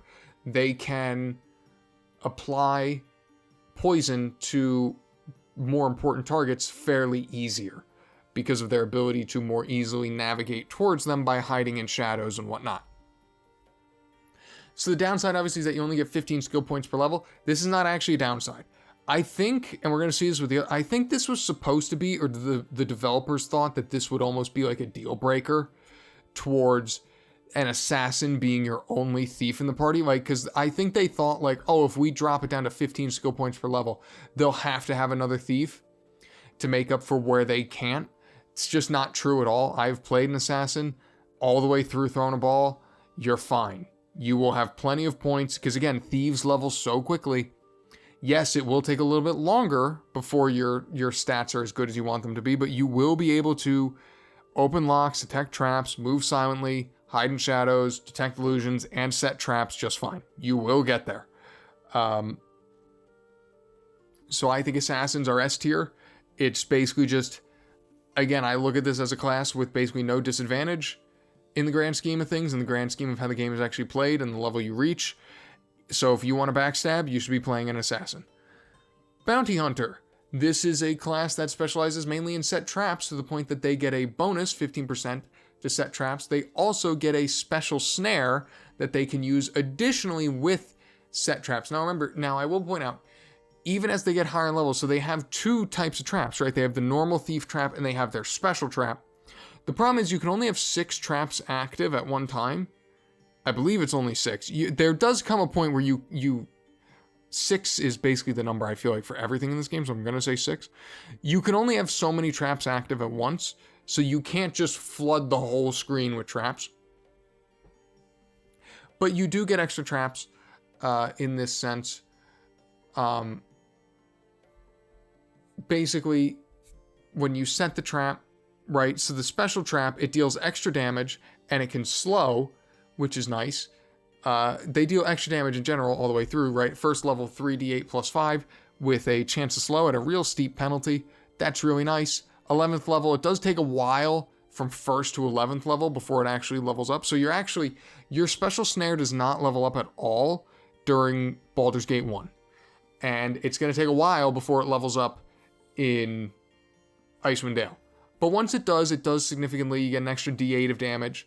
And it can actually hold the target if the penalty fails. And this is where things get weird, because it's why I consider bounty hunters, as much as some people might disagree, B tier. Because in my opinion, their set snare gets literally worse as they level up. Their set snare goes from dealing extra damage and providing some really good CC to doing weird stuff. Like at 16th level, it erects an Utaluk's Resilience Sphere, which basically puts people in a bubble, which means they can't attack you or be attacked. That lasts for 7 rounds if the saving is failed. Well, okay, that's great, except for the fact that by the time you're 16th level, there's going to be a lot of enemies that are really good at saving versus that spell. And also, when you put them in the sphere, you can't kill them. The whole point of setting the snare is to deal damage. And like, I understand you could make the argument like, well, if they're in the sphere, that means you don't have to deal with them. I suppose that's true. But you usually want to deal with whoever you're trying to hit with the snare very quickly. You want to get them out of the way. You know, you want to use it to help cut down the front line that have a lot of health and AC. I don't get it, and I understand it even less when it mazes them.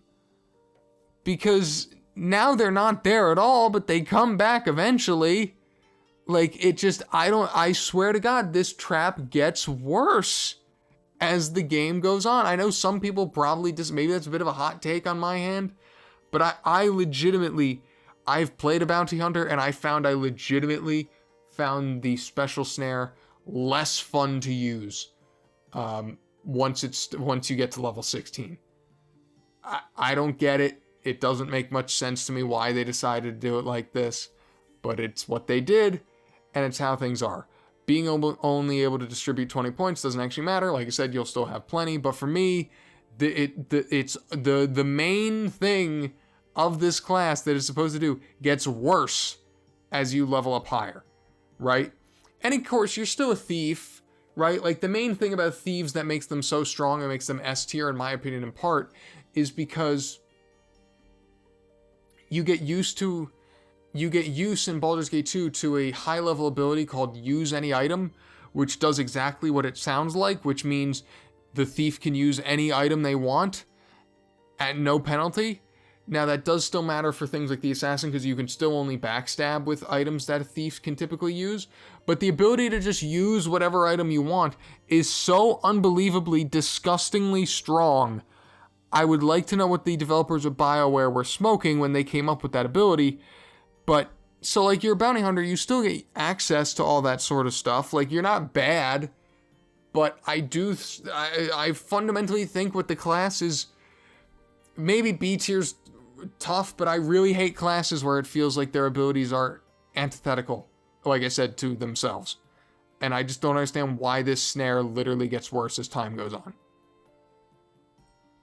Swashbuckler, also B, because they're just budget fighters. The problem is, so they gain a bonus to armor class at level 1, plus an additional +1 every 5 levels, then they get a +1 bonus to hit and damage every 5 levels. Actually, B's harsh, it's A. They're budget fighters, they can specialize 2 slots in any melee weapon available to thieves, and they can put 3 points into weapon style. They can't backstab. They can still use any ability. Swashbucklers are really, really strong when you do reach that peak of use any item and whatnot. The problem is, before that, they just scale more slowly in terms of, like, think about the Archer or the Kensai. Most of those bonuses were every 3 levels. This is every 5. So they're not as strong. And yes, they are able to fight better than Thieves, but basically they fight well for a Thief. They do not fight anywhere near as well as fighters or even like Paladins or whatnot. They're fun. It's an interesting way to play the class if you're more interested in a frontline thief. And what makes them really good is that when you because you're not backstabbing, which means you don't need to hide in shadows or move silently. When you get to use any item, you don't want to put on, even still, you don't want to put on like full plate because you still want to move silently and backstab. You can just put on full plate for swashbucklers, because even though that turns off your thief abilities, you can't use thieving abilities while you're in full plate.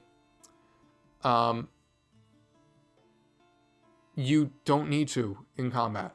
You're fighting, so it doesn't even matter. So they're good, they're fine. I just think they take too long to scale. Again, you have to start getting really into throwing a ball. And I know that, like, yes, I said Thieves level faster, and they do, but it's still, if this were a bonus to hit and damage like every 3 levels, or even every 4, like the other classes, like, that's what I would rather. I would rather have a bonus to hit of every, like, 3 levels, no backstab, and give me only, like, 15 points, or something like that. And I would be much more, I would much more enjoy this class. Shadow Dancer. So I'll be totally honest. There are only like 2 or 3. There's only like 2 classes in this entire game I've not played. I have played a Shadow Dancer, but I've only kind of messed around with them. I have not like played through an entire game with them. But from what I've done, so just keep that in mind, because I'm gonna put these in A tier. For a couple reasons. So their Shadow Dancers are really good at hiding. They can hide in plain sight. They don't need shadows. And they can cast an ability. They get in a 10% a bonus to hide in shadows and move silently. They can use Shadow Step, which is kind of like a mini time stop. They step into the shadow plane for 7 seconds while everyone else gets frozen. And they can basically walk around. So this is really good for either positioning yourself behind someone. It can let you escape if you're in a pickle. But you can't really do anything. You can't attack or cast spells. So it's not bad. It's just kind of weird. Like I said, it's mini time stop. It's more so fun to use than it is actually great. But it does have some real applications for putting yourself in position to deal with enemies in a way you otherwise maybe wouldn't be able to, or to save your bacon if need be. Slippery Mind, -1, +1 bonus to all saving throws, just good, though obviously not as good as the +2 that something like a Paladin gets. So then for disadvantages, right? So your backstab multiplier is the same as the Stalker. It's not as good as the Thief. You don't get as many points, which doesn't matter. But what really hurts, in my opinion, in the Shadow Dancer is you can't set traps. You do want traps. They're really, really, really strong. To put in perspective, you're setting traps in between the different stages of the Melisande fight, right? In Throne of Ball. So, most every big fight, you're prepping traps. So it's a huge blow to not be able to do that, in my opinion. Because the traps really, like, in my opinion, the reason why Shadow Dancers are not great, like, yes, they get this extra utility, that's really cool. Their damage capability is so reduced, even for a Thief. It's between the lower backstab and the no set snare. I think it's a real thing. I think it's a little too much. I call them A tier. They're still fun, but I again, from what I've played of them, there is a noticeable, like, This is not as good as I would like it to be. That I noticed, at least, in playing them. But that Shadow Step is a cool ability, I will admit. This was obviously, as well as it was an Enhanced Edition only class that Beamdog added. Bards. Bards, again, kind of like Thieves, they have a lot of outside of combat abilities that they get. They can pick pockets. They also have a very, very strong lore score, which means you can identify items without needing to use Identify. It's not as amazing as it sounds, because again, Identify can just be done by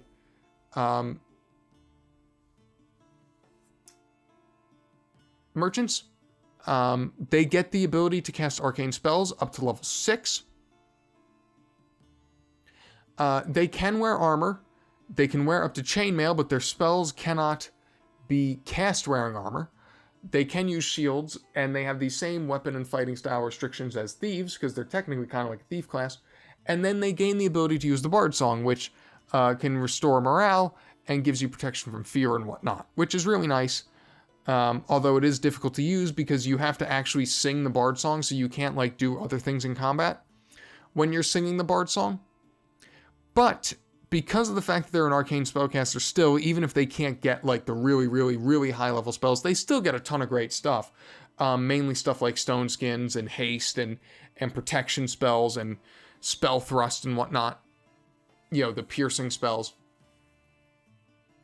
They're still S tier.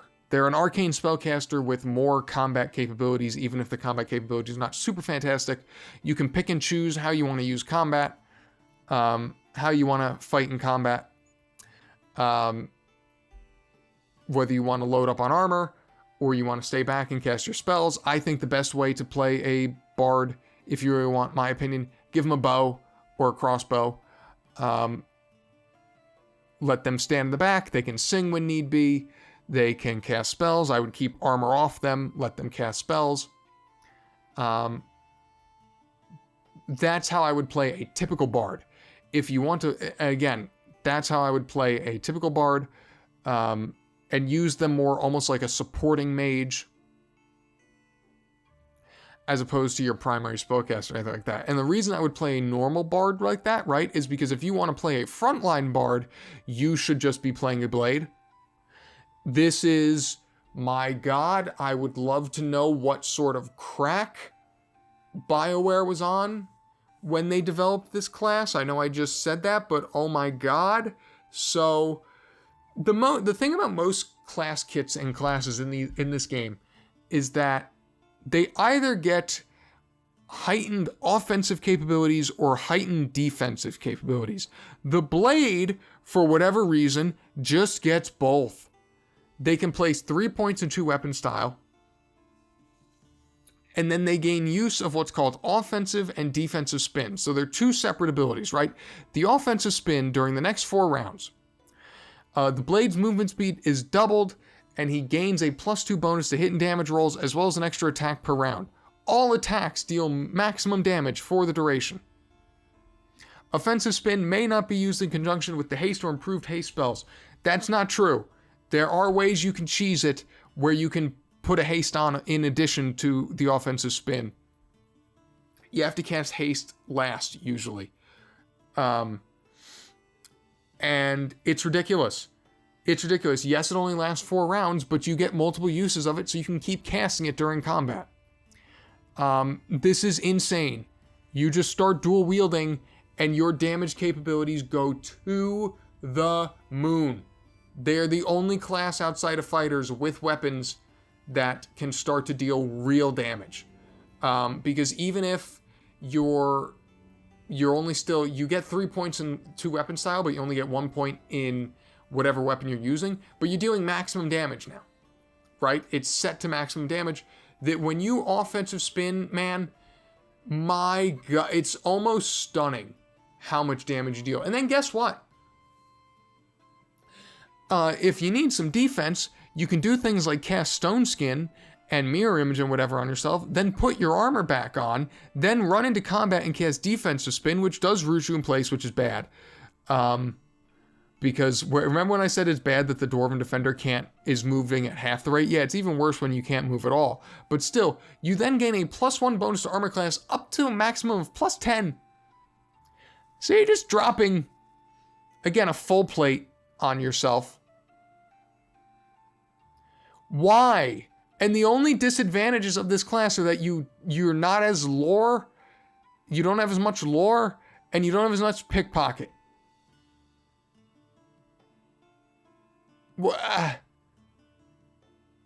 Okay. One of the best offensive classes in the game, and you still get arcane spellcasting, mind you. Like, this class is so good. It's so stupid good. Just the ability to be both an offensive powerhouse and a defensive juggernaut is insane. It's so ridiculous. Play it. S tier, S tier, S tier, one of the best classes in the game. Jester. I will fully admit I've never played this class. The only difference between Jester and a normal Bard is that their spell confuses enemies and instead of helping your allies. My only problem with this class and why I don't really understand, I guess I'll rank it as good as a normal Bard because they literally have no disadvantages, is that the enemies get bonuses to save against this.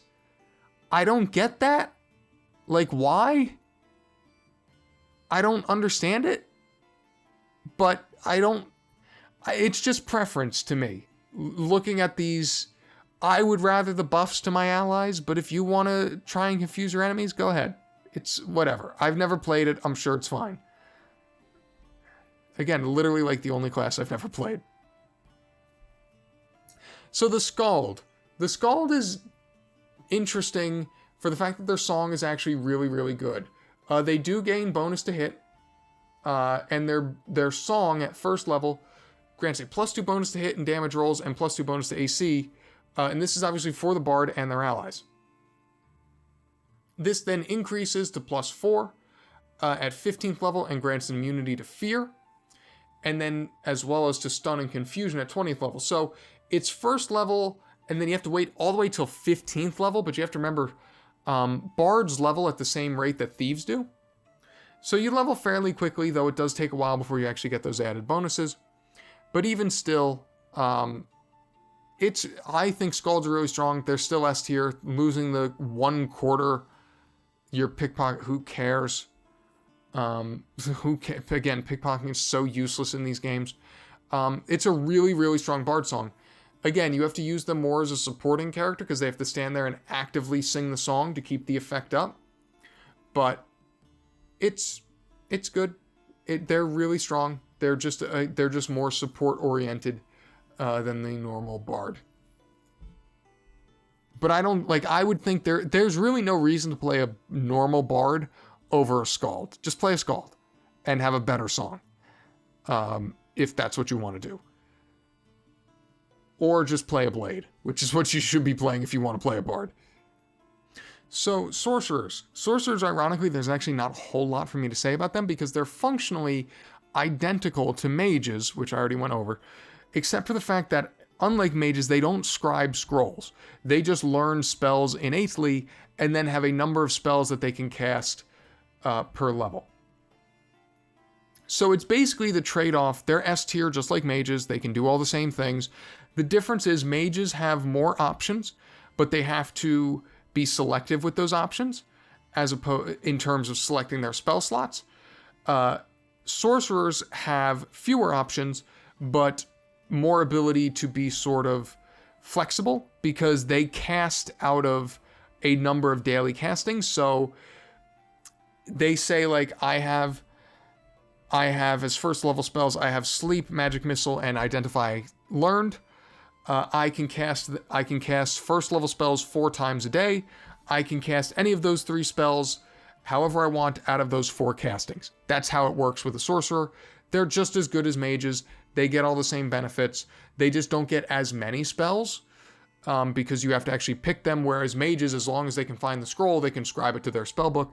But they're still ridiculously strong. I actually prefer sorcerers because I just find them more entertaining. but it is kind of personal. There's an argument to be made that like maybe a Conjurer with the extra spell slot is better than a Sorcerer. But I think Sorcerers are ridiculously strong just because, again, the ability to not have to memorize the spells and just use them as you see fit in whatever combat situation you're in, I think, for me, makes them more enjoyable to play and just a tick better than the normal Mage. I prefer the flexibility, but you might not. So, especially because once you play these games more, you learn what spells you actually do and don't need. So the flexibility is not as important as it would be otherwise. Dragon Disciple is very interesting. They get a bonus to AC at first level, and then they get a breath weapon. Basically, they can breathe fire like a dragon. They have dragon's blood, basically. So they can breathe fire, 3d8 fire damage to all enemies caught within 140 degree cone, which is pretty big actually. And then they continue to gain, so at level 4 they get a 25% fire resistance. And then bonuses at 5th level, they get a bonus to AC and Constitution. And then from there, basically as they continue to level, the fire resistance increases up to 100% at level 16. The breath weapon reaches 8d8 at level 18. And then you get plus 4 AC by the time you reach level 20. I actually prefer the Dragon Disciple to the Sorcerer. They get D6 hit die instead of D4. And the only disadvantage is that they can cast one fewer spell per day. The thing is, I think Dragon Disciples are better than Sorcerers because you're probably not going to be casting so many spells before resting, which obviously replenishes your spell slots, that the one fewer spell casting per day is actually going to hit you all that hard. So I just think, and becoming immune to fire damage and gaining a breath weapon that deals a bunch of cool damage and AC bonuses, like I think Dragon Disciples are just better than Sorcerers. And again, even if you don't cast as much, you're just resting in between combat. Again, the way the game is actually played, you're just resting in between combat. So I think Dragon Disciples are even better than normal Sorcerers. The Monk. Oh, the Monk. I'm going to be outright, I'm a Monk hater. I think this class sucks. I think this class is awful, which is hysterical because everyone seems to think they're really good to the point that they're broken. To the point that Beamdog nerfed them in the Enhanced Edition. So why do I think monks are so awful? Because they just die. They just die. Like, I'm sorry. They can't wear any armor, right? They can only use weapons for thieves. They can only become 1 point proficient in any thief, in any weapon. They can only use single weapon style. They are a little bit faster, which is nice, but and that movement speed actually scales, which is really nice. But the whole thing about the monk is, they can punch people and they can actually deal damage with their unarmed attacks. The problem is their unarmed attacks suck. They're so bad. 1d6 levels 1 to 3. Levels 1 and 2, 1d6. 3 and 5, 1d8. 6 through 8, 1d10. 9 through 14, 1d12. And then 15, 1d20. Now you might be saying, wow, 1d20, that's crazy. That's insane. But you're still only, right, so I'm literally getting so mad that people think this class is so good that I can't even get my thoughts straight. So, okay, so say you want to punch people, right? The problem is your unarmed attacks are not considered a magical weapon until level 9, right? They're not considered +2 until level 12, +3 at level 15, and they're not considered +4 until level 25. That is Throne of Ball. You get +4 weapons at like level, for most other classes, like you get a +4 weapon at like level, like 8 or 9 in these games. Like, And I know you might say, well, then just use one of those weapons. You're playing a monk because you want to punch people.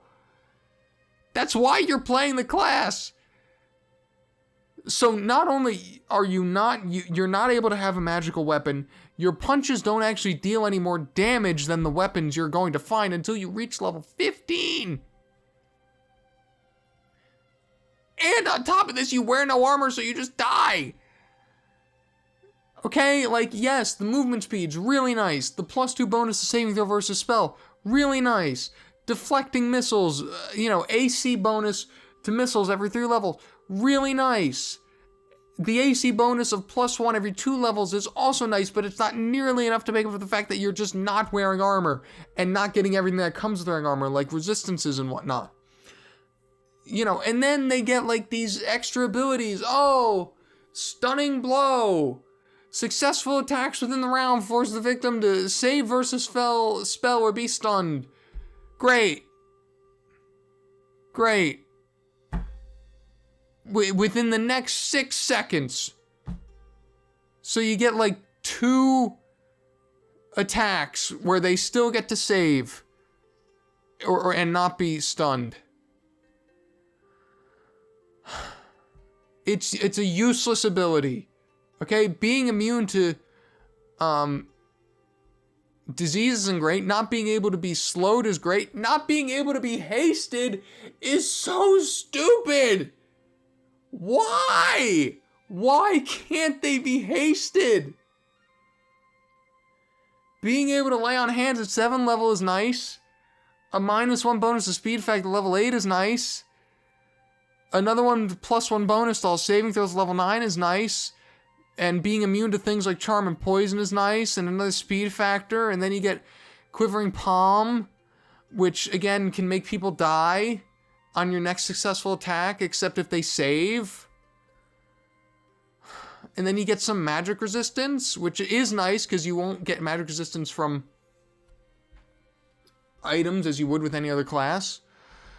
And then you get immunity to non-magical weapons, but God, who at level 20 is hitting you with a non-magical weapon? Oh, it's so bad. It's so bad. I'm sorry, I know people really like this class and for some reason have deluded themselves into thinking they're great, but they don't do anything better within a practical sense of how these games are played than any of the other classes. They die instantly. They only get D8 hit dice. It's literally just for role-playing. If you want to role-play and have your monk, go ahead. They are not good. They are not good, and I am so tired of people for whatever reason pretending they are. And some of those people were the people at Beamdog, evidently, because they nerfed monks even further in the enhanced edition. Monks actually used to be able to do things like use certain wands and cleric scrolls. They couldn't learn cleric spells, obviously, but they could cast the scrolls. And in the original BG2. And it wasn't the most amazing thing in the world, but it did help. It certainly helped. But oh my God. And shockingly, the monk kits are not that great either. Mind you, I do think the Dark Moon Monk, I put the Dark Moon Monk in C tier. Right? Because I still think their ability of Frozen Fist is useless, because for a minute, you're dealing an extra 2 damage per attack. That's nothing. It's dumb. But I think being able to use Detect Illusion is very valuable. And put points into Detect Illusion is very valuable. As well as I think at 11th level, Mirror Image is very valuable.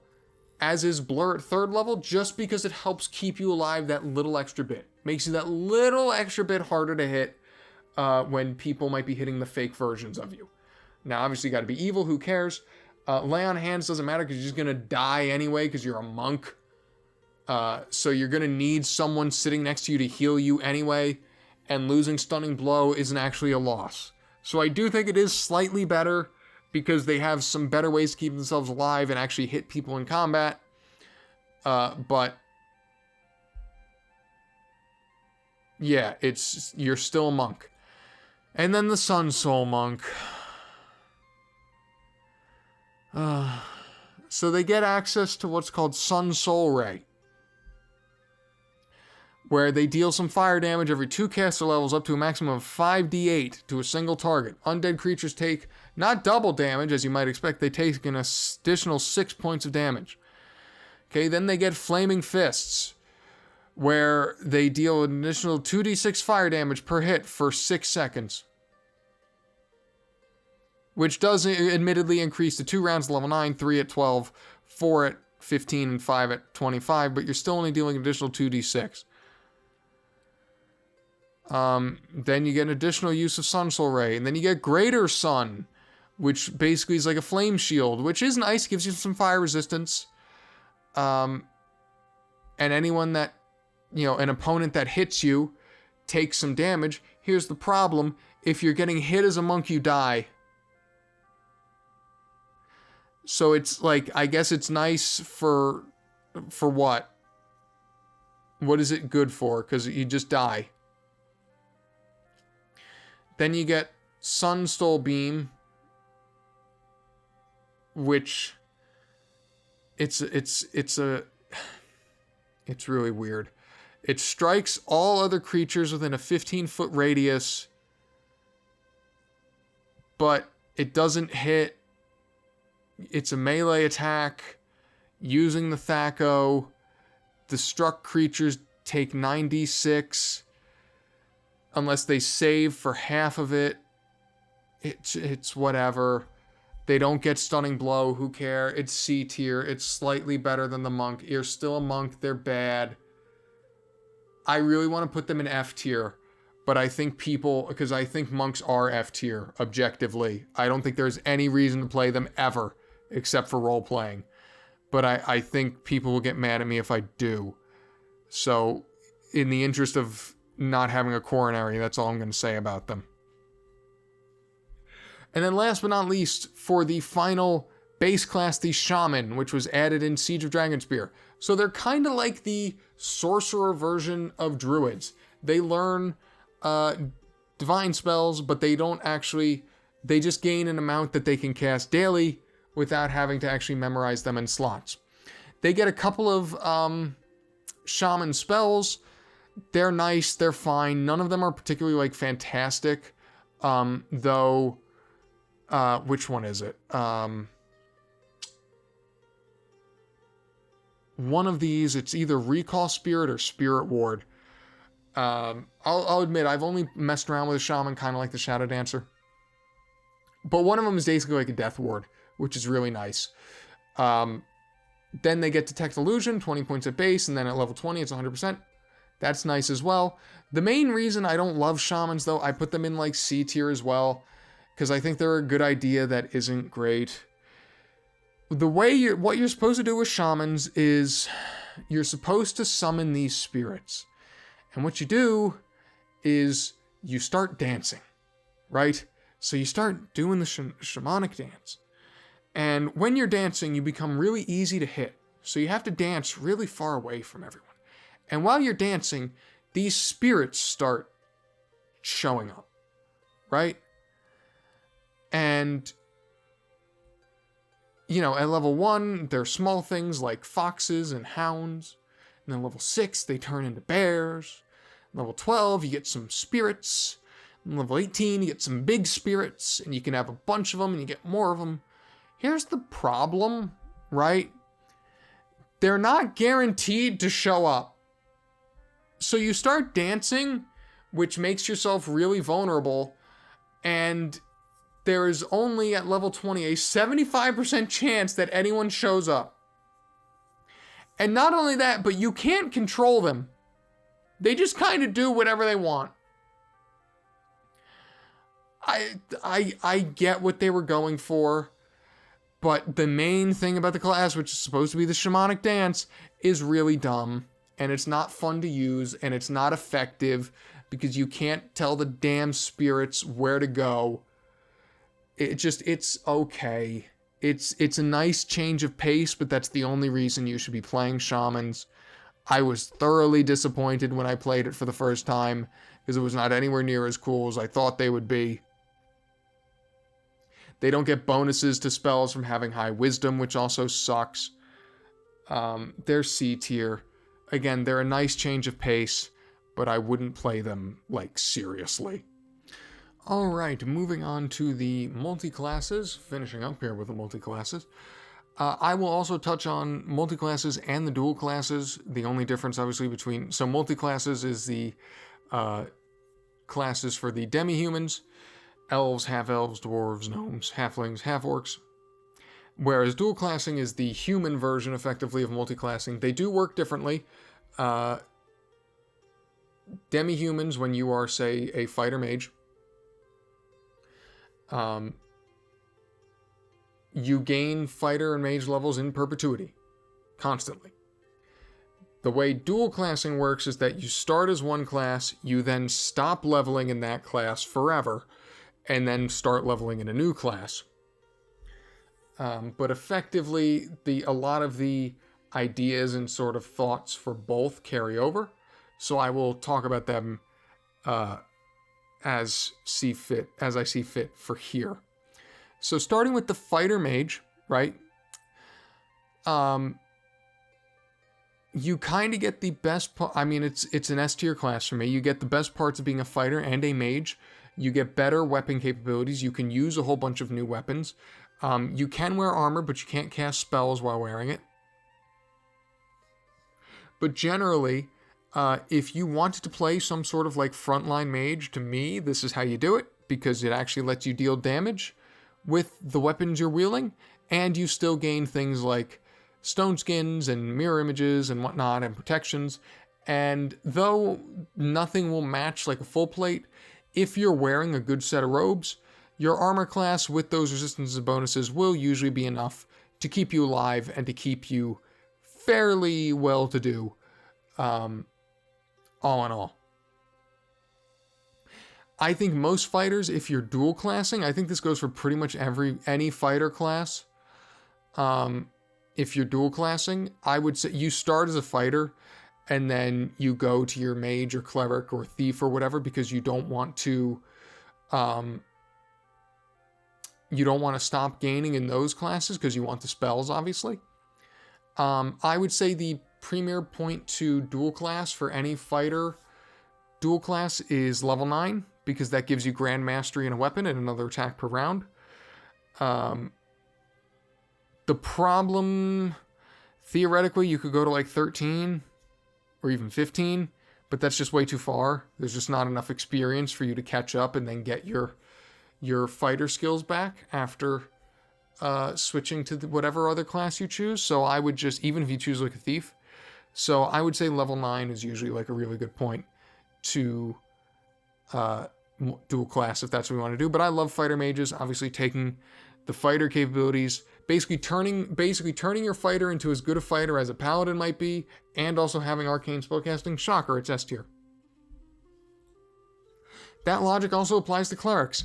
Now, the problem with, I don't think fighter clerics is as good as fighter mages, because fighter mages can use all the weapons that fighters can use. Fighter clerics can only use the weapon that clerics can use. So they can still specialize in the weapons, which is good. It means they actually have a chance of hitting something and dealing some damage. But they're still restricted to things like warhammers and flails. So they're good. They're still really, really good. You get a little extra health because you get 9 hit points now instead of 8. But generally, I actually think I would prefer... I don't think Fighter Cleric is the best cleric multi-class. I think it's fine. I think this is still, shockingly, it's S tier. There's a lot of classes in S tier. But this is basically just if you want a cleric that's a little bit better of a fighter. Shockingly. Stunningly. When the Fighter Cleric class is, you get what I'm saying. But you'll get all the cleric spells you could want and or need with this sort of multi-class. There should be enough experience in the higher levels of Throne of Ball and whatnot, and later in Icewind Dale. So that's not really a problem. But yeah, very, very good. Fighter Thieves. I think there's an argument to be made that Fighter Thieves are just the best way to play Thieves. These are Thieves that can actually frontline. They can still backstab.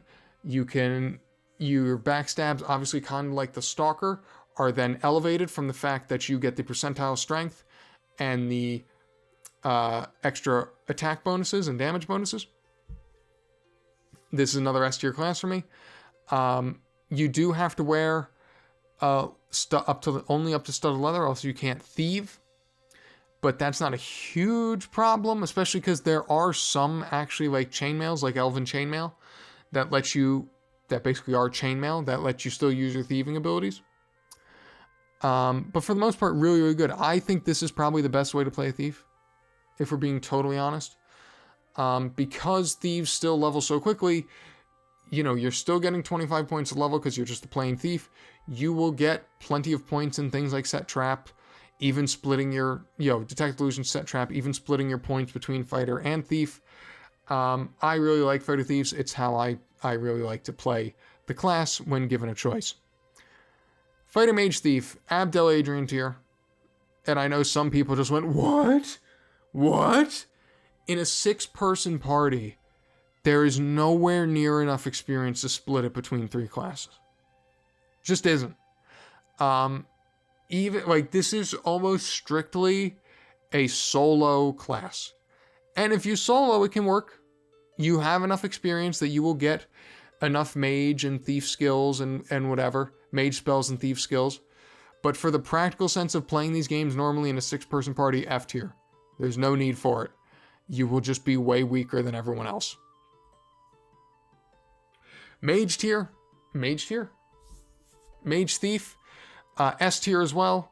All the benefits of being a mage while being a thief, as well as the fact that being a mage can actually make your life thieving more easier because you can do things like cast invisibility on yourself and then get in a better position to backstab. The biggest problem is you're not actually going to be great at doing things like backstab because your weapon proficiencies suck. But either way, being a mage thief is really, really good. I would say mage thieves are better played, in my opinion, in the back line. Give them a bow. Just never put armor on them, because who cares? And almost treat them like a mage, who also happens to have your thieving skills on them. Because thieves level so quickly, you will have plenty of open lock and find traps. You'll have no problem whatsoever. And you'll still do well enough that you'll be able to get high-level mage skills as the game goes on. This is also interesting in that being a thief, mage thieves, you still get access to use any item, which can be really valuable for mages, based on certain trinkets that they can now wear that, with that ability. So keep that in mind. So shockingly, as I just said, S tier. Cleric Mage, S tier. S tier for the fact that you can put your cleric spells in your sequencers. So you are able to prepare, kind of as mages prepare their sequencers, and usually you prepare a sequencer with like a whole bunch of defensive things like Stone Skin, spell immunity, shielding, mirror image, stuff like that. You can then prepare a separate sequencer and you can put your cleric spells in it. So you can drop prayer, protection from evil, like basically the way cleric mages buff better than any sort of class in the game, because you can prepare a sequencer with prayer, haste, emotion, hope,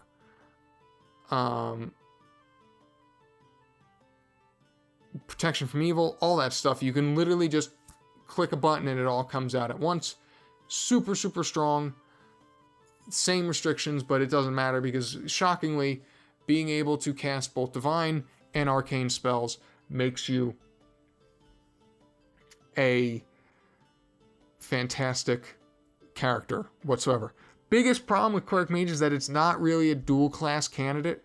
You can't really, because you don't want to lose either. Like, you want to keep progressing in levels with both of them. Whereas, like, Mage Thief is a great, like, dual class candidate if you want to start as a thief get yourself to like a high enough level to get your open lock and find traps up, and then go to a mage. That's a really valuable way to do it. Cleric mage, you basically can't really dual class because you just want both too badly. But yeah. Fighter Druid. The best way. There is no reason, in my opinion, to play a plain Druid over a Fighter Druid. You're now a Druid who can wear plate mail and is able to specialize in scimitars, which means they can actually do some decent damage with them. You can be, and you obviously still get your divine spells. That's the biggest thing about Fighter Druid. There are also some things here where, based on the armor you can now wear and the weapons you can now use, you can really, really boost your resistances. There is a sort of cheesy way as a Druid where if you take the elemental high level ability, you can basically get yourself to like 100% damage resistance, and that's just made even better when you're a fighter. Obviously, your shapeshifting is made even better when you're a fighter because you're better at hitting things in general. The one major downside to playing a Fighter Druid, and why I don't play Fighter Druids in Icewind Dale, is because Druids are so difficult to get to level 15, which is where you get your 7th level spells. Druids need 3 million experience to get to level 15 for some reason. And you're just not going to do that in Icewind Dale. It's really difficult to do that in a 6-person party. Even in, you're talking, you have to wait until Throne of Baal in Baldur's Gate 2. So that is the one major downside. But your abilities as far as what you can do, the way you can buff yourself, the way you can make use of your shape-shifting as a Fighter Druid, I think this is the best way to play Druids, assuming you can hit that cap of actually getting 7th level spells. S tier, really great dual class candidate as well. Start as a fighter, go to level 9, then go to the Druid. But really great overall. Fighter Mage Cleric, for the same reasons Fighter Mage Thief, F tier is completely impractical within the normal use of the game. It's arguably even worse than the Thief, because yes, you get Divine and Arcane spells, but Clerics take longer than Thieves to level up, so you're getting even less. No. And in this case, you can only use the weapons that Clerics can use. So in my opinion, it's even worse. But if it's good for soloing, but it's Abdel Adrian tier for actually playing the game normally. Cleric Rangers. One of the weirder multi or dual classes. Funny thing, so they're actually kind of like B tier because they don't do anything particularly well. You can only use Cleric Ranger weapons. But here's a funny history lesson for you.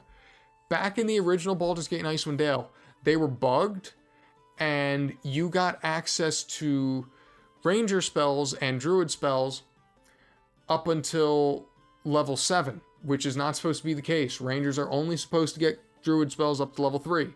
But in the original Baldur's Gate and Icewind Dale, they were bugged, and they got it to level 7, which meant you got stuff like Insect Plague at level 6 when you shouldn't be able to. So they were actually really strong in the original Baldur's Gate and Icewind Dale. I think they're just a little too weird.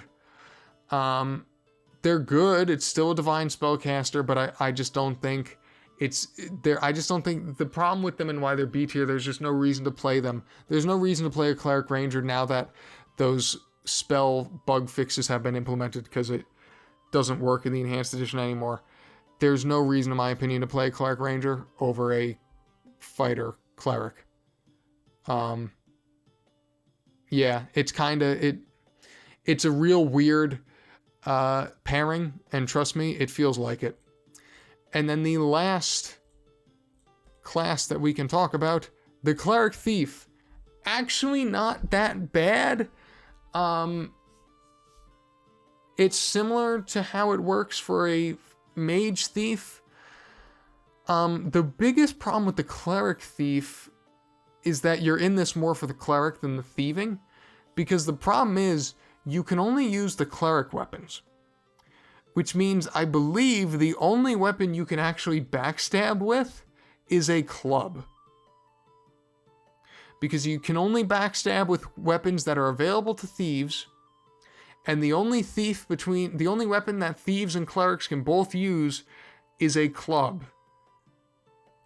And you can't backstab with two-handed weapons.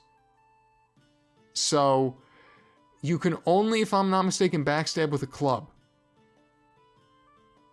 And clubs are not great. There are not a lot of great clubs in any of these games. In fact, I believe in the original Icewind Dale, I think this was fixed in the Enhanced Edition, in the original Icewind Dale, there is one magic club, I think. And in Baldur's Gate 1, I don't think there's any. So, yeah, it's kind of odd. It doesn't, again, it works. I would say treat them in the back line, give them a sling, give them a shield, and just let them basically be a cleric who happens to also have your thieving abilities. I guess you could dual class this. You could do the same thing. You could go to like thief to level 6 or 7 or 8, and then cleric. But this one's just kind of weird. I've played it. I never liked it. I kept telling myself that I should like it. I never did. We also have here the Illusionist, so Fighter Illusionist, Illusionist Thief, Cleric Illusionist. These are actual, and I point this out, these are actual Illusionists. So they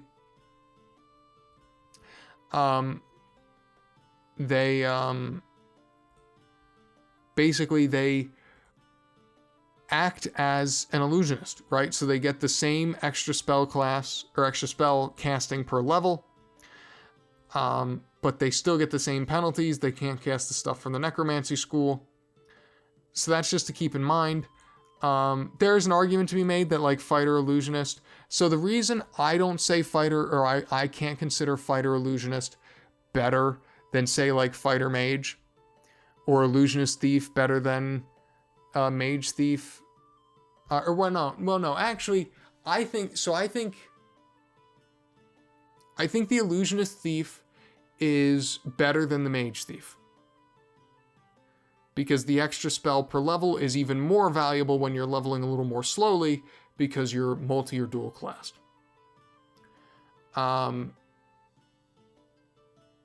think fighter illusionist is not as good as a fighter mage, because the races that can actually be a fighter illusionist, which is a gnome, gets a minus to strength. Or excuse me, no they don't. What am I talking about? Oh, I'm totally off. I confuse gnomes and halflings. Thank God I checked that. Scratch that. Fighter illusionist is better than fighter mage. How did I forget that? Jesus. I got my racial bonuses mixed up.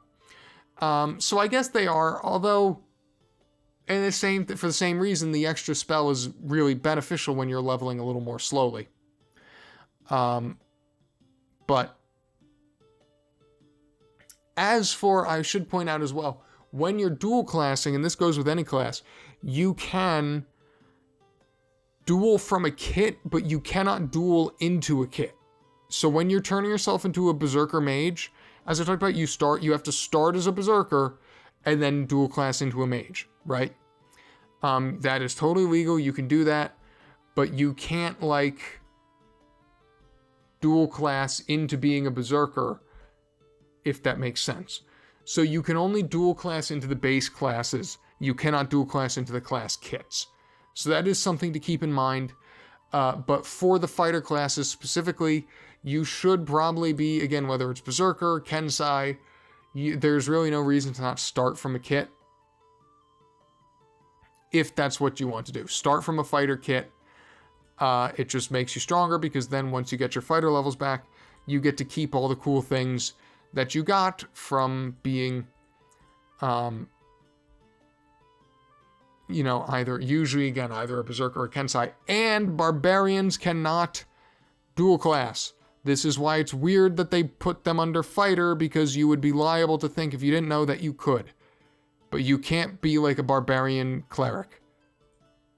But other than that, that was literally, I think, almost 4 hours talking about every class in these games. I should preface, every class is playable. even if some are better than others. The Infinity Engine games are fantastic either way.